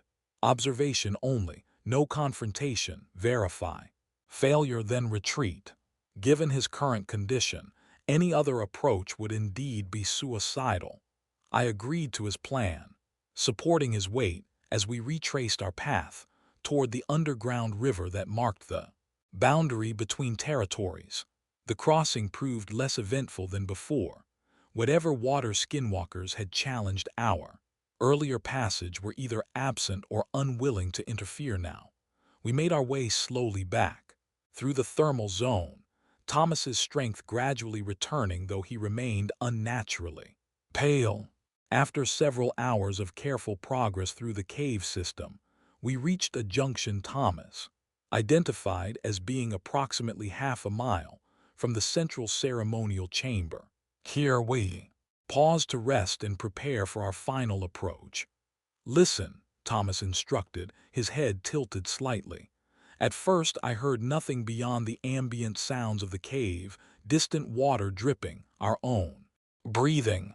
Then, gradually, I became aware of a rhythm echoing through the stone around us, chanting similar to what we had heard in the temple but more intense, more desperate. "Final attempt begins," Thomas confirmed. "They sense failure but try regardless." He led me through a series of increasingly narrow passages, avoiding the main approaches to the central chamber. Eventually, we reached a fissure in the wall of a larger tunnel, barely wide enough to squeeze through sideways. "Observation point," Thomas whispered, indicating I should follow him through the opening. Beyond the fissure, a small pocket had been carved into the rock wall of the central ceremonial chamber itself, screened from view by a thin layer of stone with small gaps that allowed limited visibility without exposing our presence. The scene before us was both horrifying and mesmerizing. The massive chamber was now filled with skinwalkers of all varieties. At least 20 of the creatures gathered in concentric circles around the central altar. I remembered from my first visit. Some appeared mostly human with subtle wrongness in their proportions. Others displayed obvious animal features incorporated into their forms, and still others defied easy classification. Assemblages of disparate parts moving with disturbing coordination. Upon the altar lay 5 figures, human in basic form but transformed to varying degrees by the skinwalker's process. With a surge of nausea, I recognized Rachel among them, her body now so distorted that little remained of her original appearance, except portions of her face. The other 4 victims were similarly transformed, their bodies elongated and reshaped to accommodate something other than human consciousness. Standing at the head of the altar was Gani, its form partially restored though still showing damage from Thomas's powder.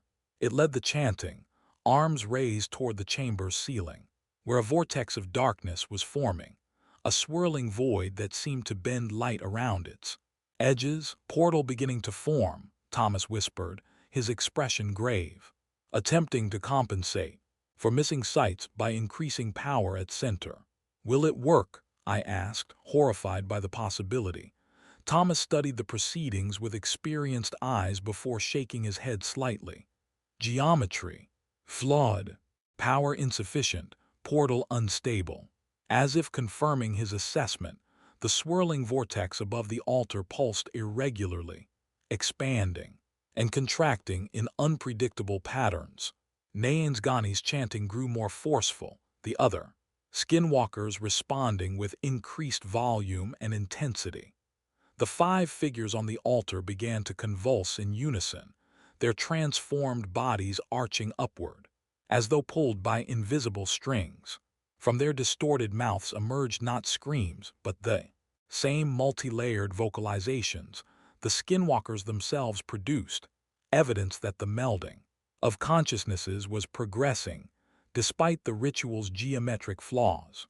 Suddenly, the vortex expanded dramatically, its edges touching the chamber walls momentarily, before contracting again with violent force. The instability Thomas had predicted was manifesting, the portal opening and closing in increasingly erratic patterns. Naansgani sensed the danger, its chanting shifting to a different rhythm in an apparent attempt to stabilize the process. The other skinwalkers followed its lead, but the desynchronization was already too advanced to correct. With a sound like thunder contained within stone, the vortex collapsed in on itself, then exploded, outward in a shockwave of dark energy. The blast knocked several skinwalkers off their feet and sent ripples of force through the stone walls around us. Portal collapse, Thomas confirmed, satisfaction evident despite his whispered tone. Ritual failed. Completely. The scene in the chamber devolved into chaos. Skinwalkers howled in rage and frustration, some turning on others in apparent blame for the failure. Naansgani alone maintained composure, its partially restored face a mask of cold fury as it surveyed the collapse of centuries of planning.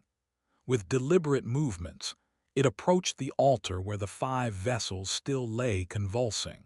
One by one, it placed a hand on their foreheads, the touch causing their bodies to go rigid before, collapsing into unnatural stillness. "Mercy-killing," Thomas whispered, his tone suggesting this was unexpected, surprising. Usually, abandons failed vessels to suffer. When it reached Rachel's transformed body, Naansgani paused longer than with the others.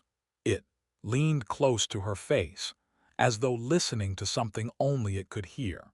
Then, in a gesture, almost gentle, it placed both hands on her temples. "Be released," it said in perfect English, the words clearly intended for whatever remained of Rachel's consciousness.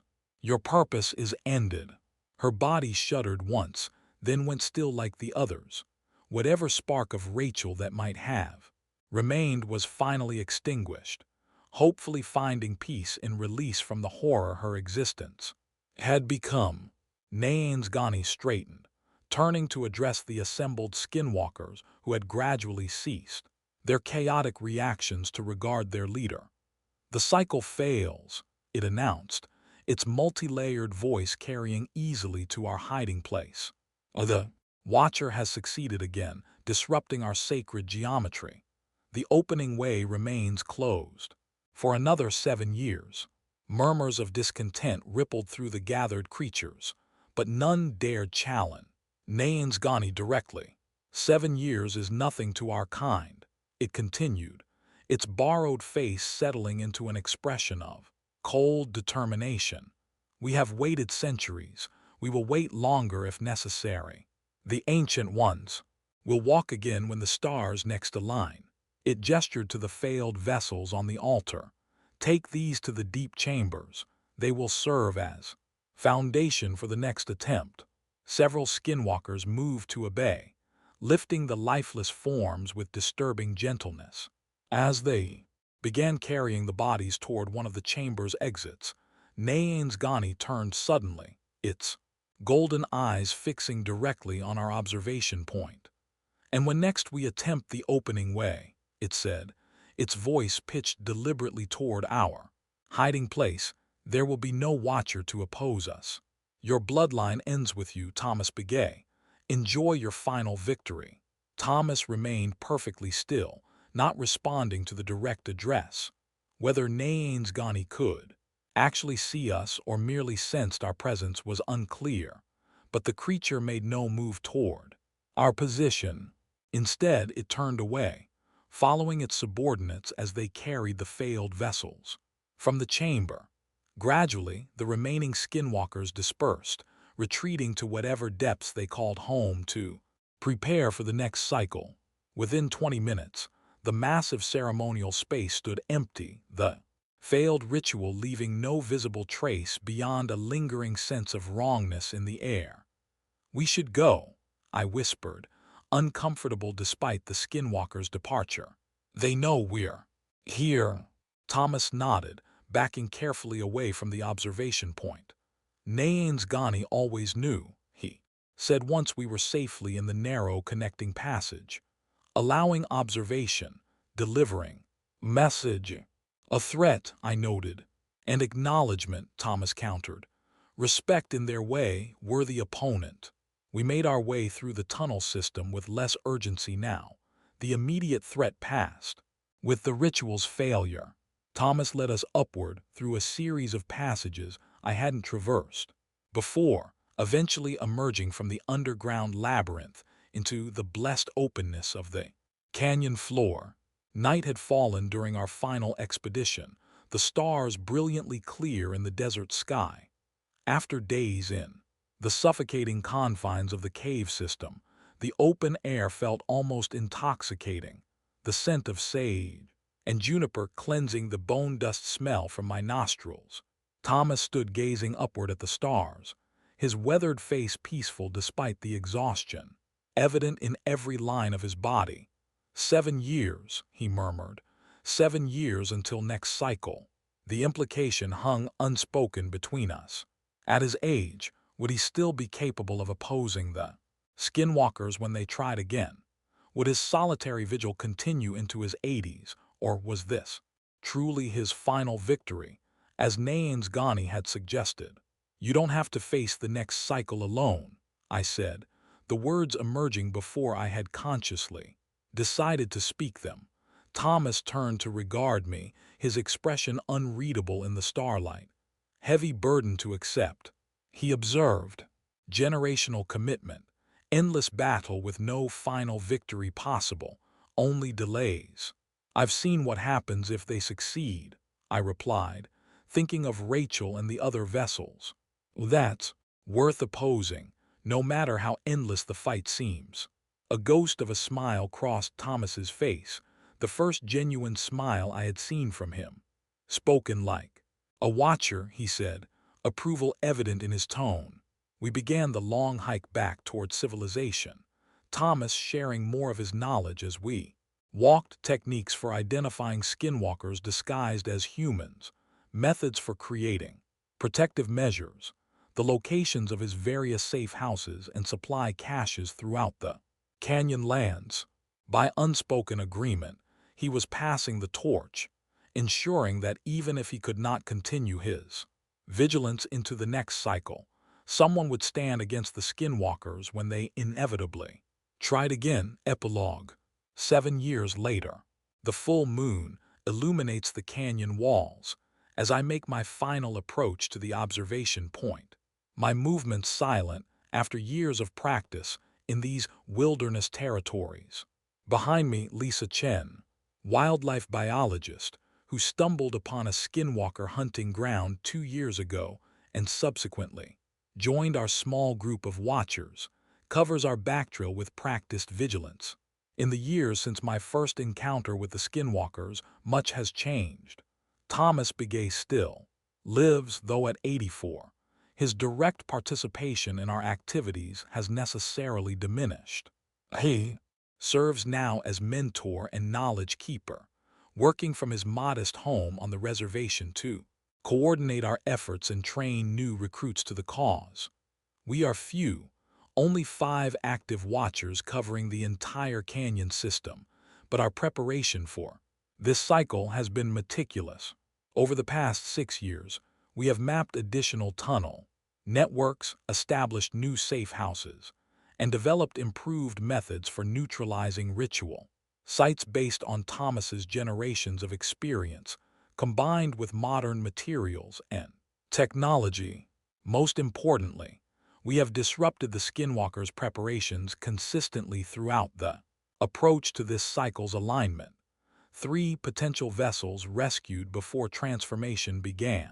2 ritual sites discovered and permanently destroyed during their construction phase. The ancient book Thomas inherited has been fully translated and digitized, its knowledge secured for future generations of watchers. Tonight marks the optimal stellar alignment, when Naansgani will attempt the opening way once again. Our intelligence suggests they have managed to establish only 3 functional ritual sites, despite their preparations, insufficient for the complete geometric pattern required for success. I reach the observation point and settle into position, my modern night vision equipment revealing the central ceremonial chamber in crisp detail, despite the darkness. Lisa takes up her position at the secondary vantage point, our communication secured through subvocal microphones that transmit with minimal chance of detection. "Control, this is Alpha," I whisper, the microphone picking up the words despite their near silent delivery. In position at primary observation point. Chamber appears prepared but currently unoccupied. Thomas's voice comes through my earpiece, still strong despite his advanced age. "Confirmed. Alpha. Beta team reports movement in east tunnels. They're gathering." I check my equipment one final time. The neutralizing compounds prepared according to Thomas's recipes but enhanced with modern chemical stabilizers. The crystalline knives now supplemented with more contemporary weapons adapted for our specific adversaries. The battle against the Skinwalkers continues, an endless vigil stretching backward through generations and forward into an uncertain future. But unlike Thomas, who stood alone for decades, we face the darkness as a coordinated team, each cycle better prepared than the last. Movement at the chamber's main entrance draws my attention. The Skinwalkers are arriving, led by a familiar figure, Nayane's Ghani, its borrowed human face now perfectly restored after 7 years of recovery. As it takes its position at the central altar, its golden eyes sweep the chamber perimeter, pausing momentarily at our observation point. Though we remain completely concealed, a slight smile crosses its face, acknowledging the unseen presence of its generational adversaries. The game continues. The Ancient Ones remain bound in their prison dimension, and the Watchers stand vigilant, as they have for generations and will for generations to come. I am Alex Mercer, formerly a search and rescue officer, now something much more. I am a Watcher, and this is my purpose: to guard the boundaries between worlds, to prevent the opening way, to stand against horrors that most will never know exist. And I am not alone. End the Skinwalker Chronicles, Part 5, The Final Confrontation. The Bone Guardians ascended the spiral walkway with unnatural speed, their assembled forms clattering against the ancient stone as they pursued us. Thomas's expression remained focused, despite the approaching threat. "Take east side," he instructed, gesturing toward the urns on that side of the chamber. "I'll take west, move clockwise. Meet at North Point." With no time to question the plan, I pocketed my 6 portions of the mixture and vaulted over the platform's railing, dropping several feet to the lower section of the spiral walkway. The impact sent pain shooting through my healing ankle, but adrenaline pushed it aside as I raced downward, toward the circle of urns. Behind me, Thomas took a different route, using handholds in the bone column itself to descend more directly toward his assigned section. The Bone Guardians, momentarily confused by our splitting up, divided their pursuit, one continuing up the spiral toward the now empty platform, the other changing direction to intercept Thomas. I reached the chamber floor and sprinted toward the easternmost urn, fumbling with the first portion of mixture. The ceramic container pulsed with unnerving awareness as I approached, the liquid inside forming shapes that almost resembled faces before dissolving back into formlessness. Following Thomas's example from the previous sites, I applied the neutralizing paste in the symbol pattern around the urn's rim. The effect was immediate. The liquid inside solidified into a cloudy mass, the sense of awareness emanating from it snuffing out like an extinguished candle. 1 down, 5 to go. Across the chamber, Thomas was working with practiced efficiency, having already neutralized his first 2 urns. The Bone Guardian pursuing him was closing the distance rapidly, its assembled parts moving with increasing coordination, as though learning how to operate more effectively with each passing moment. I moved to my second urn, trying to balance speed with accuracy as I applied the mixture. This container reacted more violently than the first, the liquid inside surging upward to nearly breach the rim before solidifying.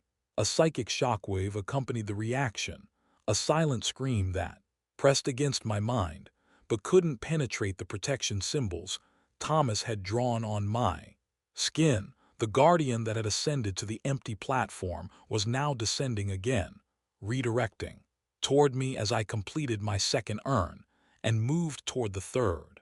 Its eye sockets flared with a sickly yellow light that hadn't been present before, suggesting an intelligence now actively directing the previously automated construct.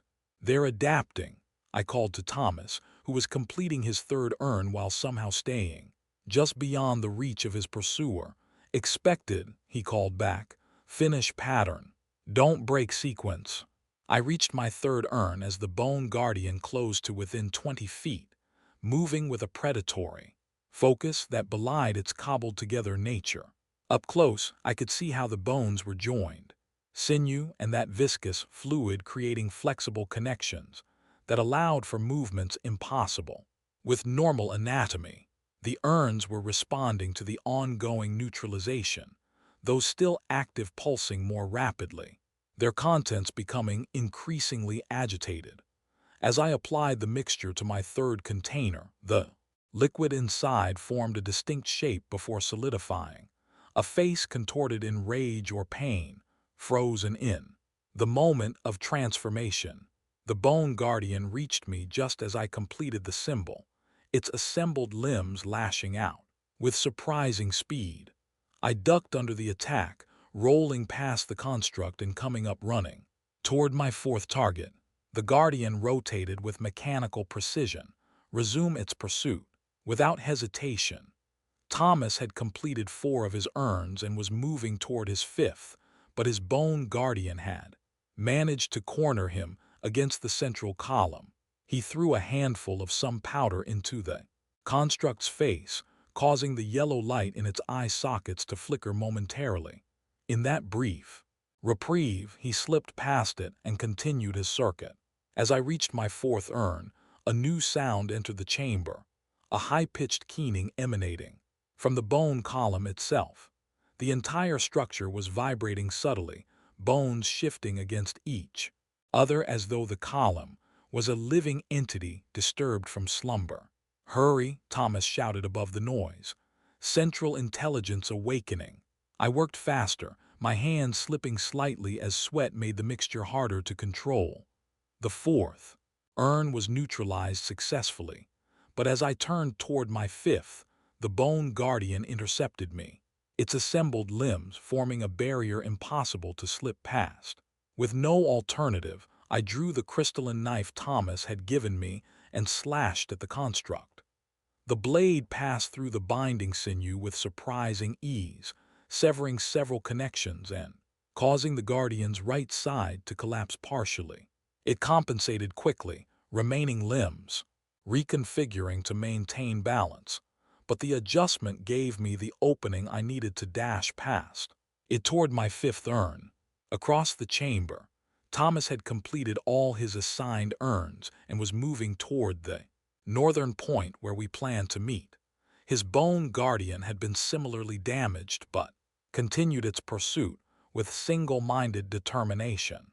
The keening from the bone column intensified as I applied the mixture to my fifth urn, the sound now painfully loud and accompanied by visible movement within the structure.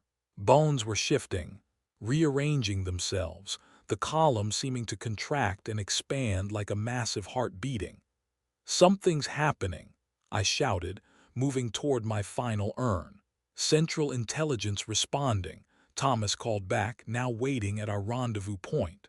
"Hurry." I reached the sixth urn just as the bone guardian caught up to me again. This time it didn't attempt to block my path but instead lunged directly at me, its assembled form collapsing into my body with crushing force. We fell together, the construct's weight pinning me to the stone floor as its bony appendages sought purchase around my throat. With the crystalline knife still in hand, I stabbed upward, the blade finding the central connection, point where several key components joined.